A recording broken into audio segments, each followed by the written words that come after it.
আমার আসলে খুব ঘৃণা লাগে, আমার নিজের জন্য ঘৃণা লাগে যে আমি কি করছি আমার লাইফটাকে। এক্স্যাক্টলি এই প্রশ্নটা আমি তোমাকে করতাম। আমার খুব ঘৃণা লাগে আমার নিজের জন্য, আমি কত বড় একটা গাধা। আল্লাহ তাআলা সবকিছু দিয়েছিল আমাকে, সবকিছু ঠিকঠাক ছিল, সব ভালো চলতেছিল, স্মুথ চলতেছিল। লায়লা আমার লাইফে নাই ওই টাইম, মানে লাইফে আছে অ্যাজ এ ফ্যান হিসাবে, ফ্রেন্ড হিসাবে, শুধুমাত্র টেক্সটের মধ্যে, কনভারসেশনের মধ্যে। That is the lesson of the story. হ্যাঁ, শুধুমাত্র কনভারসেশনের মধ্যে আছে। ওই টাইমটাতে আমি আমার সংসার চালাচ্ছি, ওই টাইমে আমি 5 লাখ 6 লাখ 7 লাখ টাকা করে আমি ইনকাম পাচ্ছি, আর্নিং হচ্ছে আমার। ওই টাইমটাতে আমি স্পিডের মধ্যে সবকিছু ছেড়ে এই মহিলার কাছে চলে আসি। এখন আবার ও পোস্ট করে মামুন করছে, আমি ওকে কেন করবো? আমি সিঙ্গেল একটা ছেলে, আমি কেন কি করবো? কাকে বলে বউ রেখে অন্য মেয়ে নিয়ে ফুষ্টি নষ্ট করলে তাকে বলে পরকিয়া। ওকে পরকিয়া বুঝে না, ও যেটা করছে সেটা হচ্ছে পরকিয়া।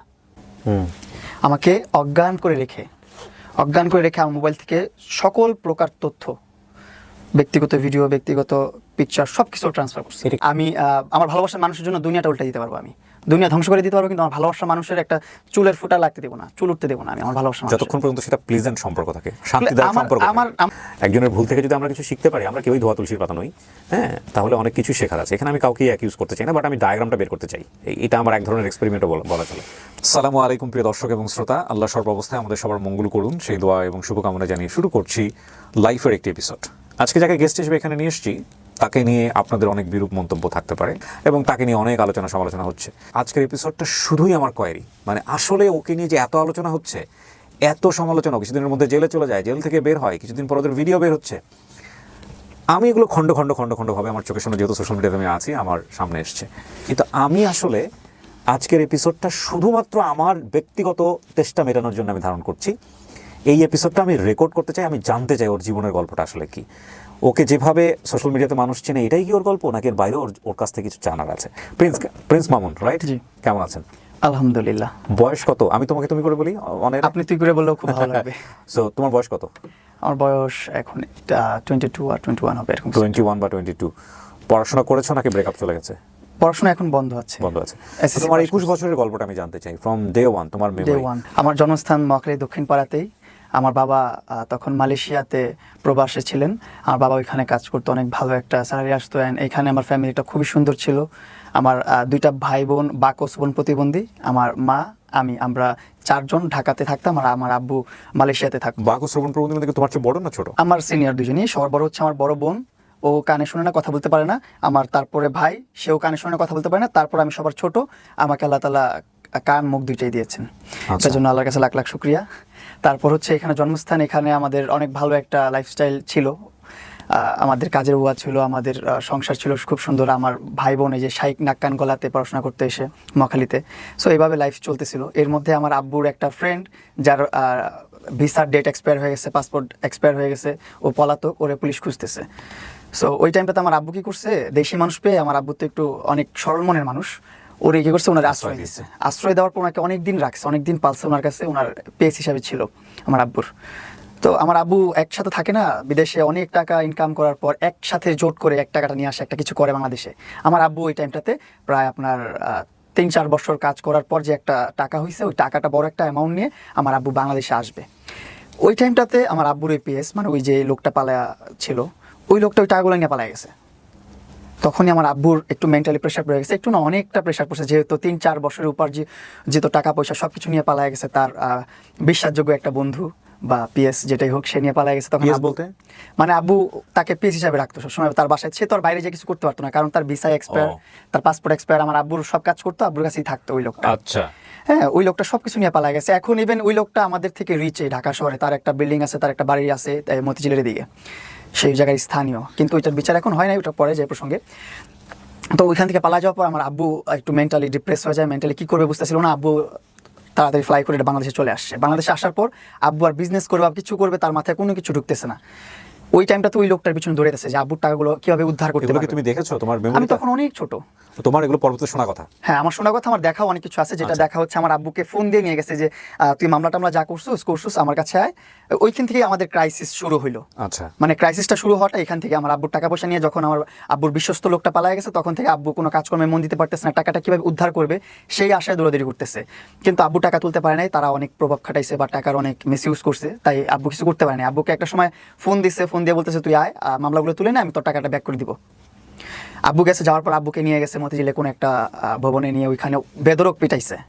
বেদরকভাবে পিটাইছে। 1 মাস ভর্তি ছিল আমার আব্বু পঙ্গু হাসপাতালে। পঙ্গু হাসপাতালে ভর্তি ছিল 1 মাস আমার আব্বু। খালি ইনজেকশন নিয়ে আসছিল, ইনজেক্ট করবে, হাওয়া ইনজেক্ট করে মেরে ফেলবে আব্বুকে। তারপর আপনার ছুরি নিয়ে আসছে, রক কেটে দিবে, এগুলো করবে। সেগুলো আমার আব্বু অনেক আকুতি মিনতি করে যে আমি তোর নামে আর কোনো অভিযোগ নিয়ে কিছু রাখবো না, আমার জানটা ভিক্ষা দে তুই। পরে আমার আব্বুর জানটা ভিক্ষা দেওয়া হয়েছে। এটা আমার নিজের চোখে দেখা। তখন আমার বয়স 5-6 বছর এরকম কিছু একটা। তখন আমি সব বুঝি, টুটি দেখি। আব্বু এই বিষয়গুলোর পরপর আস্তে আস্তে আমরা আমাদের মতন করে আবার সুন্দরভাবে সংসার গুছালাম। আমাদের একটা কাপড়ের দোকান ছিল, যেখানে A to Z পায়ের মোজা থেকে শুরু করে একটা নারী পুরুষের যত ধরনের কাপড় প্রয়োজন, শুধুমাত্র কাফনের কাপড়টা বাদ দিয়ে সব ধরনের কাপড় আমাদের দোকানে ছিল। ব্রাইটিস আইটেম। কোথায় এটা দোকান ছিল? এটা টেন্টি বাজারে। ওইখানে আমাদের দোকান ছিল। দেন ওই দোকানটা আস্তে আস্তে রান করতে করতে ওই দোকানটা ছোট থেকে প্রথম এতটুকু ছিল, একটা খাট ছিল, তারপর একটু বড় হলো, তারপর আরেকটু বড় হলো, তারপর একটা বড় একটা দোকান হলো। এভাবে করে আমাদের একটা কনফেকশনারি দোকানও ছিল। সেই দোকানটাও অনেক সুন্দর ছিল। ওইখানেও আমি বসতাম, আমি সময় দিতাম। আমি পড়াশোনা করতাম আপনাদের এখানে মহাখালী আব্দুল হামিদ দর্জি সরকারি প্রাথমিক বিদ্যালয়ে। এখান থেকে আবার মহাখালী মডেল হাই স্কুলে পড়াশোনা করছি। তারপর টেন্টি বালক উচ্চ বিদ্যালয়ে, সেখানে পড়াশোনা করছি আমি। এই আমার পড়াশোনার যাত্রা এখানে। আমার বড় হওয়া, ছোট থেকে বড় হওয়া মহাখালী, ওয়ারলেস, টেন্টি, এগুলোর মধ্যেই। এই হচ্ছে আমার জার্নিটা। এর মধ্যে ভালোই চলতেছিল সবকিছু, ফ্যামিলি সুন্দর চলতেছে ওই টাইমটাতে। 2টা দোকান আমাদের, একটা কনফেকশনারি, একটা কাপড়ের দোকান, বস্ত্রবিতান। তো এই 2টা নিয়ে আমাদের খুব ভালো চলতেছে লাইফটা। দোকানে বসতো কে? বাবা বসতো একটাই, আম্মু বসতো একটা। আবার আমি যেটাতে যখন সময় দিতে পারতাম, আব্বু খেতে গেলে আমি বসে থাকতাম, আম্মু খেতে গেলে আমি বসে থাকতাম, আমার ভাই বোনরা বসে থাকতো। তোমার যে 2 ভাই বোন যারা, ওরা শুধু সিসি ক্যামেরার মতন বসে থাকতো দোকানে, আর কথাবার্তা আমি বলতাম, ব্যবসা বাণিজ্য আমি করতাম ছোটবেলা থেকেই। মানে ওদের সাথে কমিউনিকেশন ওরা কি বুঝে? ওদের সাথে কি? হ্যাঁ, ওদের সাথে সাইন ল্যাঙ্গুয়েজে কথা বলতে, সেটা আমি প্রপারলি বুঝি, প্রপার কথা বলতে পারি ওর সাথে। আচ্ছা, হ্যাঁ, এই ছোটবেলা থেকে এইভাবেই চলতেছিল। এর মধ্যে চলে আসলো আমার লাইফে তোমার বর্তমান যে অবস্থা, জি, এটা সম্পর্কে ওরা দুজন অবহিত, জানে যে তোমাকে নিয়ে কি হচ্ছে? হ্যাঁ, ওরা খুব আফসোস করতেছে। এবং ওদের সাইন ল্যাঙ্গুয়েজের, ওদের বাক ও শ্রবণ প্রতিবন্ধীর যে একটা কমিউনিটি আছে, ফুল কমিউনিটিটা আমাকে সাপোর্ট করে। সবাই জানে, দেখতেছে কি হচ্ছে। ওরা তো বোবা মানুষ, ওরা তো বাক ও শ্রবণ প্রতিবন্ধী, ওরা তো দেখে, রিয়েলটা দেখতেছে, বুঝতেছে। ওরা সব অ্যানালাইজ করে বলতেছে সব, ওদের পুরো কমিউনিটি ওই মহিলাটাকে ধিক্কার জানায়, পুরো কমিউনিটি। কারণ সবাই আমার ছোট থেকে স্ট্রাগল দেখছে, আমার ভাই বোনের স্ট্রাগল দেখছে। ওরা জানে যে আমার ফ্যামিলিটা কত স্ট্রাগল করে এ পর্যন্ত আসছে। তো ওই টাইমে আমার জীবনে আসে টিকটক। আমার ফ্রেন্ডসরা কিভাবে আসলো? আমার ফ্রেন্ডসরা মজা করে এসে সামনে এসে দেখাইতো, দেখ মামুন কত সুন্দর সুন্দর ভিডিও, এই দেখ মেয়েদের সাথে ডুয়েট করা যায়, এটা করে সেটা করা যায়। এই জিনিসগুলো অনেক মজা লাগতো তখন দেখতাম। টিকটক না লাইকি? টিকটক, জি। প্রথম টিকটকে দেখলাম, দেখার পরে আমার বন্ধু ভিডিও করতো, আমি ভিডিও করতাম না। ইসমাইল নামের একটা বন্ধু ছিল, ও ভিডিও করতো। ও ভিডিও করে দেখাইতো, আমাকে নিয়ে ডুয়েট করতে, দেখতাম ভালোই লাগতো। তখন বললাম যে ওর মোবাইল দিয়ে করতেছে, আমার মোবাইল দিয়ে আমি ট্রাই করি। তা আমার মোবাইল দিয়ে আমি ট্রাই করলাম, রেসপন্স পেলাম না ওরকম ভাবে। সেলফি ভিডিও, কোন ক্লাসে পড়ো? এমন কিছু, 80 পড়ি। ওকে। তো 80 পড়ি ওই টাইমটাতে। হ্যাঁ, রাইট, 80 পড়ি, মহাখালী মডেল হাই স্কুলে পড়ি তখন আমি। তো ওই টাইমটাতে ওই স্কুল ড্রেস পরাও আমার ভিডিও আছে, এই জন্য মনে পড়লো। স্কুল ড্রেস পরাই প্রথম ভিডিও। আমি পাশে বসে বসে মোবাইল টিপতেছি, আমার বন্ধু ড্রেস পরে আছে, আমি ড্রেস পরে আছি, এভাবে ভিডিও নিচ্ছে। আমার ক্লাস ফ্রেন্ড ছিল। গানের সাথে লিপসিং করা? হ্যাঁ, গানের সাথে লিপসিং করা, মেয়েদের সাথে ডুয়েট করাটা। তো ওই ডুয়েট করাটা আমরাও ডুয়েট করতাম। কখনো ভাবি নাই যে একাকিত্ব ভাবে, ইন্ডিপেন্ডেন্ট ভাবে কন্টেন্ট করবো বা সোলো কন্টেন্ট করব। ফান, মেয়েদের সাথে ডুয়েট করা। এই ডুয়েট কি এখন আছে টিকটকে? না বোধহয় আছে, যে কেউ চাইলে ডুয়েট করতে পারে। সো ওইরকম ডুয়েট করতেছে, আমিও ডুয়েট করলাম অনেকদিন। মানুষ রেসপন্স করে না ডুয়েট ভিডিওগুলো। পরে আস্তে আস্তে চিন্তা ভাবনা করলাম যে কিভাবে নিজের ভিডিওগুলো কোয়ালিটি আপ করা যায়, কিভাবে নিজের ভিডিওগুলো মানুষের সামনে নেওয়া যায়। তখন আমি সিঙ্গেল ভিডিও করা শুরু করলাম। তারপর ডান্সের ভিডিও দিলাম। ডান্সের ভিডিও দেওয়ার পর আমার ভিডিও দেখি রিচ বাড়তেছে। ডান্স কি তুমি আগে থেকে করতে? আমি ছোটবেলা থেকে ডান্স করি। আমি টিকটকে আসার আগে থেকে ডান্স করি। আমি যখন থেকে বুঝি, বলতে পারেন এক কথায় না অবুঝ থেকেই আমি ডান্স করি। মানুষের ডান্স দেখতাম, দেখে থেকে ওইটাই আমি নাচতাম, হোক আর না হোক আমি ডান্স করতাম। মানুষটা দেখে দেখে আমি ডান্স শিখতাম ছোটবেলা থেকেই। যত ভালো ভালো ডান্সের ভিডিও আছে ইউটিউবে, ওইগুলো দেখতাম বসে বসে মনোযোগ দিয়ে, হেডফোন একটা লাগায়, বাটন মোবাইল একটা ধরে দেখতাম, শিখতাম। বাসায় বসে বসে একা রিহার্সাল করতাম, একাই ডান্স শেখা হইলো। এভাবে ডান্স করতাম। আমি টিকটকের আগেও ডান্স করতাম। এইখানে যেতাম, ওইখানে যেতাম, বরিশাল যেতাম, কুমিল্লা যেতাম, প্রোগ্রাম করতে যেতাম, ডান্সের প্রোগ্রাম করতে। এটাও একটা লাইফ ছিল আমার, এটা টিকটকে আসার আগের লাইফ। যে যে কোনো দেশের, যে কোনো গ্রামে, যে কোনো জেলায় যেতাম আমি ডান্স করতে। যে কোনো গায়ে হলুদ, বার্থডে, যে কোনো প্রোগ্রাম, ওটা এবার যেখানে সাউন্ড বক্স থাকে, স্টেজ থাকে, সেখানে প্রোগ্রাম করতে যেতাম। এখানে 2000 টাকা, 4000 টাকা, 5000 টাকা, 10,000 টাকা এরকম কন্ট্যাক্ট করে চলে যেতাম গ্রুপ নিয়ে, 2-3 জন বন্ধু বান্ধব নিয়ে। আমি একটা গ্রুপ ছিল, আমার একটা ডান্স স্কুলও ছিল। আমার একটা ডান্স স্কুল ছিল, যেটা হচ্ছে ব্রাক স্কুল। অনেকে চিনেন হয়তো বা, বাংলাদেশের ব্রাক স্কুলগুলো। ওই স্কুলগুলো সকালে যখন পড়াশোনা করাইতো, স্কুল টাইমটা শেষ হলে রাতের বেলা আমি আমার ডান্স স্কুল করাইতাম, ক্লাস করাইতাম। আমার প্রায় 15-20 জন স্টুডেন্ট ছিল, তাও ছোট ছোট আমার এজেরই। তুমি কার কাছ থেকে শিখোনি, কিন্তু তুমি অনেকে শেখাই? আমি শিখাইছি। এন্ড আমার একটা বন্ধু আছে হৃদয়, তারপর হৃদয়ের ছোট ভাই আলাবিন, এগুলো আমার মানে বন্ধু বান্ধব নিয়েই আমার সব ন্যাচারালি গিফটেড আর কি। হ্যাঁ নিয়ে আমি শুরু করলাম, ওদেরকে ডান্স শিখালাম, আমি ডান্স শিখা ওরাও খুব সুন্দর আমার সাথে তাল মিলিয়ে নাচতে পারে। দেন আমরা যে কোনো এলাকায় যে কোনো জেলায় প্রোগ্রাম করতে চলে যেতাম। সো তুমি টিকটকে এগুলো দেওয়া শুরু করলে? হ্যাঁ, টিকটকে আমি আবার এই ভিডিও দেওয়া শুরু করলাম আমার ডান্সের, তো মানুষ এটা নেওয়া শুরু করলো, অনেক ডান্সের ভিডিওগুলো নিল। পরে আস্তে আস্তে ডান্স দেওয়া শুরু করলাম। তারপর রমনা পার্কে যেতাম প্রতি ফ্রাইডেতে, ওইখানে একটা গেট টুগেদারের মতো হতো, সকল TikTok user, like user, YouTuber সব এক হতো ওইখানটাতে। তো ওইখানে যে আমি ভিডিও করতাম, ভিডিও করার আস্তে আস্তে আস্তে ওইখানে চিনলাম কি লাইক অ্যাপ। মানুষ এসে ভিডিও করতেছে আমার সাথে, মানে তখন আমি মোটামুটি একটু পাবলিক ফিগার, মানুষ এসে আমার সাথে ভিডিও করে, সেলফি নেয়। যখন মানুষ ভিডিও করতেছে আমার সাথে, তখন আমি দেখতেছি এটা কি অ্যাপস, এটা তো টিকটক না, এটা তো আমি কখনো চিনি নাই, ড্যাশবোর্ডটা তো আমি চিনি না, এটা কি ড্যাশবোর্ড, এটা কি অ্যাপস। পরে বলতেছে ভাই এটা লাইক অ্যাপ। ও আচ্ছা। আবার গেলাম, আবার দেখতেছি এরকম অনেক মানুষ টিকটকের চেয়ে বেশি লাইক ইউজ করতেছে। তো তখন আমি আমার লাইকিতে সুইচ করলাম, যে লাইকিতে একটা অ্যাকাউন্ট খোলা দরকার, দেখি কি হয় ওইখানে, যেহেতু টিকটকের মতোই একটা প্ল্যাটফর্ম। তো লাইকিতে যখন আপলোড করলাম আমার ডান্সের ভিডিও, খুব ভালো রেসপন্স। রাতে আপলোড করছি, সকালবেলা দেখি 9 লক্ষ প্লাস ভিউ একটা ভিডিওতে। এটা পেয়ে তো আমি খুবই খুশি, মানে যেখানে আমার ভিউ আসে 1.5 লাখ, 2 লাখ, 2.5 লাখ, 3 লাখ, ওইখানে ডান্সের ভিডিওতে লাইকিতে চলে আসছে 9 লাখ, একটু পরে দেখে মিলিয়ন। তখন খুব ইন্সপায়ার হলাম আসলে, যে না কন্টেন্ট করতে হবে, ভিডিও আপলোড করতে হবে।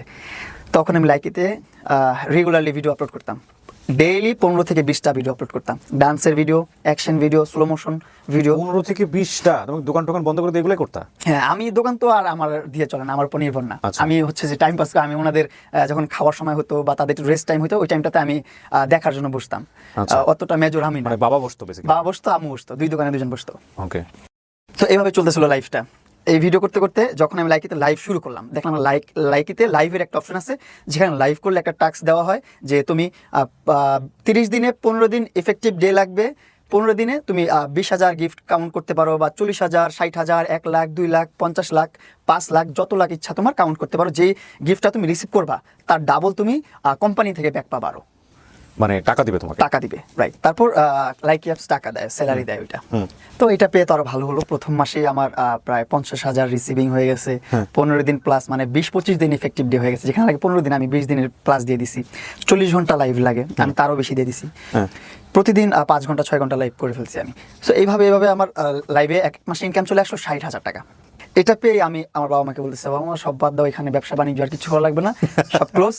এখন থেকে ফ্যামিলি আমি রান করবো, আমি সব দেখবো, চলো আমরা আমাদের মতন করে মুভ অন করি, আমরা আমাদের মতন করে সুন্দর লাইফ লিড করব। তুমি তখন ক্লাস 8-এ পড়ো? হ্যাঁ, ক্লাস 8-এ পড়ি তখন আমি। ক্লাস 8-এ পড়া একটা বাচ্চার কাছে প্রথম মাসে 60,000 টাকা আসা এই লাইকি থেকে, এটা আপনি বুঝতেই পারতেছেন যে ওর মাথা খারাপ করার জন্য that is enough money actually. Okay, হ্যাঁ, তারপর দেন ওইখান থেকে আমি বের হয়ে আসলাম। সাইদনগরে আমরা বাসা নিলাম, নতুন বাজার সাইদনগর 100 ফিটে। ওইখানে একটা ফ্ল্যাট নিয়ে আমার ফ্যামিলি। তোমার বাবা মা তোমাকে অনেক লাভ করে? অনেক লাভ করে, আমি আমার বাবা মাকে অনেক লাভ করি। আর এই দুনিয়াতে যত সংগ্রাম আছে সবকিছু আমার ফ্যামিলির জন্য, আমার বাবা মার জন্য। এটা আমি কেন বললাম, কারণ দেখেন বাসা যে চেঞ্জ করলা, এটা কি তোমার কথা শুনে চেঞ্জ করছে তারা? হ্যাঁ, আমার কথা শুনি। মানে কোথা থেকে টাকা আসতেছে, কি করতেছে, কোনো কিছু হিসাব করে নাই তারা? না, দেখছে তারা, আমি তো সারাদিন লাইভ করি, তখন তারা দেখতেছে যে সারাদিন কি করে মোবাইলে। আচ্ছা। আমি প্রতিদিন লাইভ। আমার আম্মু আমাকে ফুল সাপোর্ট করতো। আমার আম্মু আমি যখন বের হতাম বাসা থেকে, আমি সকালে বের হতাম, দুপুরে খাবার খেতাম না, কিছু করতাম না, 50 থেকে 100 টাকা পকেটে নিয়ে বের হতাম, বাইরে যে সিঙ্গারা খেতাম, এটা খেতাম, সেটা খেতাম, এইভাবে করে আমার লাইফটা চলতো। তখন ভিডিও করতাম, তো অনেক ভিডিও করতাম। সকালে বের হলে সন্ধ্যাবেলা বাসা ফিরতাম, দুপুরে খাবারে হাতে মাঠে ঘাটে বিভিন্ন জায়গায় ভিডিও করতাম, সব জায়গায় যেখানে যেভাবে পারতাম। আমার কথা হচ্ছিল তখন যে কন্টেন্ট দিতে হবে, কন্টেন্ট আপলোড করতে হবে, তাহলে আমার ফ্যামিলি সবকিছু একটা ভালো একটা পর্যায়ে নিয়ে যেতে পারবো। আমি বুঝতেছিলাম তখন। ওকে, তারপর যত যাই হোক আমি কন্টেন্ট করবো, অনেক কন্টেন্ট করতাম তখন। এইভাবে লাইফ চলতেছিল।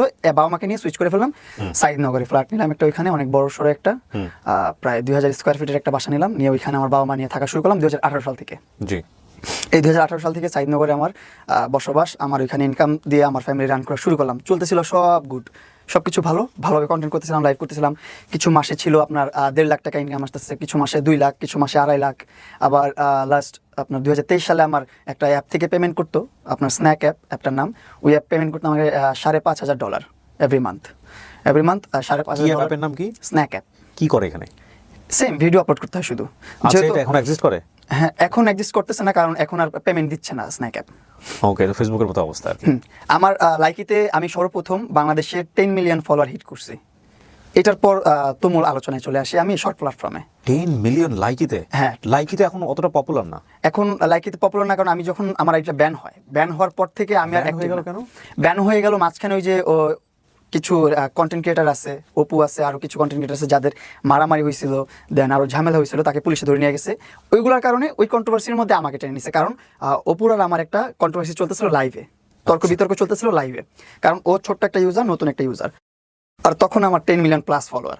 তখন ও নতুন নতুন এসে আমাকে নিয়ে কিছু খোঁচা মেরে কথা বলতেছিল, মানে থাকে না সঙ্গ দোষে লোহাবাসে, ও পিছন থেকে কেউ খোঁচা দিচ্ছিল, ও বাজে সাউন্ড করতেছিল। তখন আমি ওর উপর ক্ষিপ্ত হয়ে গেছিলাম। এই বিষয়টা নিয়ে ওর আমার একটা ক্লাস তৈরি হয়ে যায়। তখন এখন আমরা খুব ভালো বন্ধু, ভালো সম্পর্ক, এখনো কথা হয়। ও দুবাইতে এখন লাক্সারি লাইফ লিড করতেছে, খুব ভালো আছে। ওর জন্য দোয়া করি আরো বড় হোক। আর আমি বাংলাদেশে এখন একজনের ফাঁদে পড়ে দুপে দুপে মরতেছি, আর কিছু করার নাই। তো সো তোমার ওই কারণে লাইক এটা ব্যান হয়ে যায়? লাইক এটা ব্যান হয়ে যায় যে কন্ট্রোভার্সির মধ্যে কারাগার আছে। এর মধ্যে তো আমি তো সর্ববেশি হাইপে, আমার কন্ট্রোভার্সিটা তত বেশি প্রায়োরিটি নাই। তারপরও বাংলাদেশের সাইবারে যারা লোকজন ছিল তাদের একটু জেলাসি ফিল হইতো, তারা জেলাসি ফিল করতে, ছোট্ট একটা মানুষ এত ফলোয়ার গেইন করে ফেলছে, এত কিছু করতেছে, তারা কীভাবে দমানো যায়, কীভাবে আটকানো যায়। এই জন্য তখন আমার লাইকি অ্যাকাউন্টটা ব্যান করে দিল। তো আমার লাইকি অ্যাকাউন্ট আবার ব্যাক আনছি, যেহেতু আমি লিগেল আছি, আমি যেহেতু আমার লাইনে লিগেল আছি, যতই ষড়যন্ত্র হোক, যতই রাজনীতি হোক, আমি তো আমার লাইনে ঠিক আছে। তারপর আমি অনেক রিকোয়েস্ট করছি, যত অফিসিয়াল ছিল সবাইকে প্রুভ করছি, পুলিশ ক্লিয়ারেন্স, ডিবি ক্লিয়ারেন্স, যত প্রকার ক্লিয়ারেন্স দরকার পড়ছে সব জায়গায় আমি দৌড়াইছি। ডিবি অফিসে গেছি, পুলিশে গেছি, আপনার সিআইডিতে গেছি, সব জায়গায় গেছি আমি আমার আইডি ব্যাক আনার জন্য। পরে অ্যাটলাস্ট আমার আইডি ব্যাক আনছি, আমি ব্যাক এনে আমি আইডি ফালাই দিছি, আর চালাই না, ইউজ করি না, দেখাই দিলাম তোদেরকে যে আমি লিগেল। তারপর আমি লাইকির মধ্যে কোনো ইন্টারেস্টই নেই আমার। লাইকি তারপরও সংসার চালাচ্ছিলাম লাইকির টাকা পয়সা দিয়ে, লাইকি থেকে এই স্যালারি নিয়ে ওইখানে অনেক ভালো একজন কন্টেন্ট ক্রিয়েটার ছিলাম। বাংলাদেশে যে কোনো স্পন্সর, যে কোনো কাজ আসতো সর্বপ্রথম আমার ডাক পড়তোই। তো আমি আমার লাইফ নিয়ে খুব হ্যাপি ছিলাম, যেহেতু আমার 10 মিলিয়ন ফলোয়ার প্রথম অ্যাচিভ করছি। আমার অ্যাকাউন্টটা সবচেয়ে বড়। আমার গিফটিং অ্যাজ একটা ছেলে হিসাবে আমার গিফট রিসিভিং যেটা ছিল, এটা অনেক মেয়েরও ছিল না, অনেক মেয়েরাও এত রিসিভ করতে পারো না। মেয়েরা তো মেয়েদেরকে দেখে গিফটাররা এমনি গিফট করতো, যে এই নাও তোমাকে এই গিফট দিলাম, সেই গিফট দিলাম, এটা লাইভের গিফট। তো ওই টাইমে আমি ছেলে হিসাবে অনেক গিফট রিসিভ করছি অ্যাজ এ সেলিব্রিটি বয় হিসাবে বাংলাদেশের। তো তখন আবার লাইভ চলতেছে, লাইকে ব্যাক আসার পর অনেকদিন ইউজ করিনি, আবার হুট করে লাইভ করলাম কিছুদিন, 1-2 মাস লাইভ করলাম। তো ওইখানে আবার লাইভ করতে করতে পরিচয় হয় আমার ওই মহিলার সাথে। আমি ইনস্টাগ্রামে লাইভ করি, লাইকিতে লাইভ করি, যেখানেই লাইভ করি একটা নাম সবসময় কমেন্টস করতো, আর কমেন্টসের সাথে পার্পল হার্ট, ব্লু হার্ট, মানে ব্যতিক্রম ইমোজি ইউজ করতো, যেগুলো চোখে পড়তো, নোট আউট হওয়ার মতন ইমোজি ইউজ করতো। এটা কি লাইকিতে? লাইকিতে, ইনস্টাগ্রামে, দুই জায়গাতে, যেখানে আমি লাইভ করি, যেখানে আমি ভিডিও পোস্ট করি, ভিডিও পোস্ট করলো মাইকিং মাই এটা ওইটা সেটা, ও এভাবে কমেন্ট করেছে। যখন অপরিচিত তো সেই অবস্থাতেও ও আমাকে মাইকিং, মাই সুপারস্টার, এটা ওইটা সেটা এগুলো কমেন্টস করতো। তো এগুলো খুব টাচি লাগে আমার কাছে, যে না মেয়েটা বা মহিলাটা খুবই ভালো, আমাকে ভালো ওয়েল উইশার, গুড উইশার, আমি একটু সাপোর্ট করি। কি চাই একটা ফ্যান, কি চাই একটা ইনফ্লুয়েন্সারের কাছ থেকে, একটু অ্যাটেনশন চাই। তো আমি একটু অ্যাটেনশন দিলাম, লাইভ একদিন কলে নিলাম, নেওয়ার পর সে আমাকে তার বাসার পেটস দেখাচ্ছে, পাখি আছে, ডগি আছে, এটা আছে সেটা আছে, সে আমাকে এগুলো দেখাচ্ছে। তখন আমি আবার এখনও পেটস লাভার, আমি পেটস খুব ভালোবাসি। আমার বাসায় 5টা ডগি আছে, তারপর পাখি আছে, এগুলো আমি পালি, আমার খুব পছন্দ, আমার মাও পছন্দ করে এগুলো। ওর সাথে কথা হতে কনভারসেশনের মধ্যে ও আমার বাসায় একটা পাপি পাঠিয়ে দিছে, ছোট্ট একটা ডগি। বাসার ঠিকানা জানতো? হ্যাঁ, ওই যে কথা হচ্ছে মোবাইলে তখন, তোমার বাসা কোথায়, আমার বাসা এখানে, হ্যাঁ আমার বাসা এখানে, তোমার বাসা ওইখানে, এগুলো সব কথা হচ্ছে। ওর সাথে কথা বলার ইন্টারেস্টটা ওই পেটস নিয়েই, যে ওর বাসায় অনেকগুলো পেটস আছে, আমি একটু কথা বলি ওর সাথে, পেটস নিয়ে অনেক আইডিয়া পাবো আমি। ও শিজু ব্রিডের ডগ দেখাচ্ছে, লাসা ব্রিডের ডগ দেখাচ্ছে, এই টিয়া পাখি, ওই টিয়া পাখি, এই ময়না পাখি, এই পাখি, ওই পাখি, সব আমাকে ডিটেলস দেখাচ্ছে। পরের দিনই আমি যখন আমার ইন্টারেস্ট ওরে শো করলাম যে আমি আসলে ইন্টারেস্টেড ডগ পালতে বা পেটস পালতে, তারপরেও আমার বাসায় একটা পেটস পাঠিয়ে দিয়েছে। তখন আমি খুব ইমপ্রেস হলাম, আসলে কি চাইলাম, না চাইতে চলে আসলো, এখনো চাইলাম না, আমি পছন্দ করি, জাস্ট এতেই চলে আসছে। এই একটু ওর দিকে একটু অ্যাটেনশন গেল। যাওয়ার পরে এই ডগিটাকে, ছোট্ট একটা ডগি পাঠাইছিল, সেটার বয়স তখন 30 দিন। ওইটাকে আমি পেলে বড় করছি, এখনো আছে আমার কাছে, আমি পালি, বাচ্চার মতোই পালি এখনো, আমার সন্তানের মতো। এটা কত সালের ঘটনা? এটা 2021 কি 22 সালের ঘটনা। 21 বা 22। এই ঘটনা শুরু হলো আস্তে আস্তে, যখন দেখতেছে আমার অনেক গরম লাগতেছে, বাসার নিচে দেখে এসি চলে আসছে, ব্যান গাড়িতে করে। কিরে এসি চলে আসলো, পরে ফোন দিয়ে বলতেছে এসিটা ফিটিং করে দিয়ে আসবে, তোমার সমস্যা নেই, এটা লাগাই। You exchange your number, right? তুমি তাকে ফোন নাম্বারটা দিছিলা, কথা হচ্ছে, তখন নাম্বার এক্সচেঞ্জ করেছো তোমরা। এই জিনিসটা কি শুধু লায়লার সাথেই ছিল ওই সময়টাতে, নাকি আরো অনেকের সাথে ছিল তোমার ফোন নাম্বার? আমি সবার সাথেই কথা বলছি, সবার সাথেই অ্যাক্সেস আছে, সবাই আমার ফ্রেন্ড। ওকেও আমি ফ্যান হিসাবে গাইড করতেছি। বললাম না, ওই যে গিফট নেওয়া দেওয়াটা কিন্তু আমার কাছে খুবই নর্মাল বিষয়, কারণ হচ্ছে আমি লাইভ করি। লাইভে আমাকে এমনও সময় ছিল 5 মিনিটের একটা ব্যাটেল, সেই ব্যাটেলে 2 লাখ, 3 লাখ, 4 লাখ টাকা মানুষ খরচ করতো আমার ব্যাটেলের মধ্যে, মানুষ গিফট করতো। ব্যাটেল বলতে? ব্যাটেল ধরেন লাইকিতে আমি লাইভ করতেছি, আমি বাংলাদেশের একজন ছেলে, বাংলাদেশের একজন সেলিব্রিটি, হ্যাঁ, এখানে আমি লাইকির প্ল্যাটফর্মের একজন সেলিব্রিটি প্রিন্স মামুন লাইভ করতেছে, এর সাথে কন্টেস্ট হবে আরেকটা দেশের আরেকটা সেলিব্রিটির বা আরেকটা কন্টেন্ট ক্রিয়েটরের, সেটা ইন্ডিয়ার হতে পারে, পাকিস্তানের হতে পারে, বা অন্যান্য দেশের হতে পারে, হোয়াটএভার, যে কোনো দেশের হতে পারে, কিন্তু বাংলাদেশের না। তখন এই সিস্টেমটা ছিল, অন্য দেশের মানুষের সাথে কন্টেস্ট করতাম, আমরা দুজন একসাথে লাইভ করতাম, মাঝখানে একটা ভার্সেস ছিল ভিএস, ওইখানে ক্লিক করলে 5 মিনিটের একটা কাউন্টডাউন চলতো। 5 মিনিটের মধ্যে যেই সাইডে সবচেয়ে বেশি গিফট পড়বে ওই সাইডটা উইনার। ওই দেশটা উইনার, ওই ইনফ্লুয়েন্সারটা উইনার। তো ওই টাইমটাতে যখন আমি লাইভ করতাম, আমাদের কিছু প্রবাসী ভাইরা ছিল, কিং ভাই, নূর কামাল ভাই, তারপর আরও কিছু আমার যে এজেন্ট ছিল, তারা আমাকে খুব সাপোর্ট করতো। যখন আমি কারোর সাথে ব্যাটেল খেলতাম, ইন্ডিয়ান হলে তো মারতোই, পাকিস্তানি হলে তো কোনো কথাই ছিল না, 1 লাখ 2 লাখ 3 লাখ টাকা তারা এমনি ঢেলে দিত আমার লাইভের মধ্যে যে মামুন জিতবে। সো এই যে লাইভের যে তারা টাকাটা দিচ্ছে, এই টাকাটা তারা কিভাবে দিত? এই টাকাটা হচ্ছে লাইকিতে ডায়মন্ড কিনা যায়, একটা ডায়মন্ড হয়তো বা 2 টাকা 1.5 টাকা এরকম। হ্যাঁ, 1000 ডায়মন্ড 1500 টাকা, 1600 টাকা, 1700 টাকা, 1800 টাকা। হ্যাঁ, তারা এরকম লাখ লাখ ডায়মন্ড কিন্তু, তারা 1000 2000 ডায়মন্ড কিন্তু না, লাখ লাখ ডায়মন্ড কিন্তু আমার লাইভে 50,000 60,000 1 লাখ এরকম ডায়মন্ড সেন্ড করতে। তারা লাভটা কি? লাভ কি? এই তো সেলিব্রিটি শো হচ্ছে, এটাই লাইভ।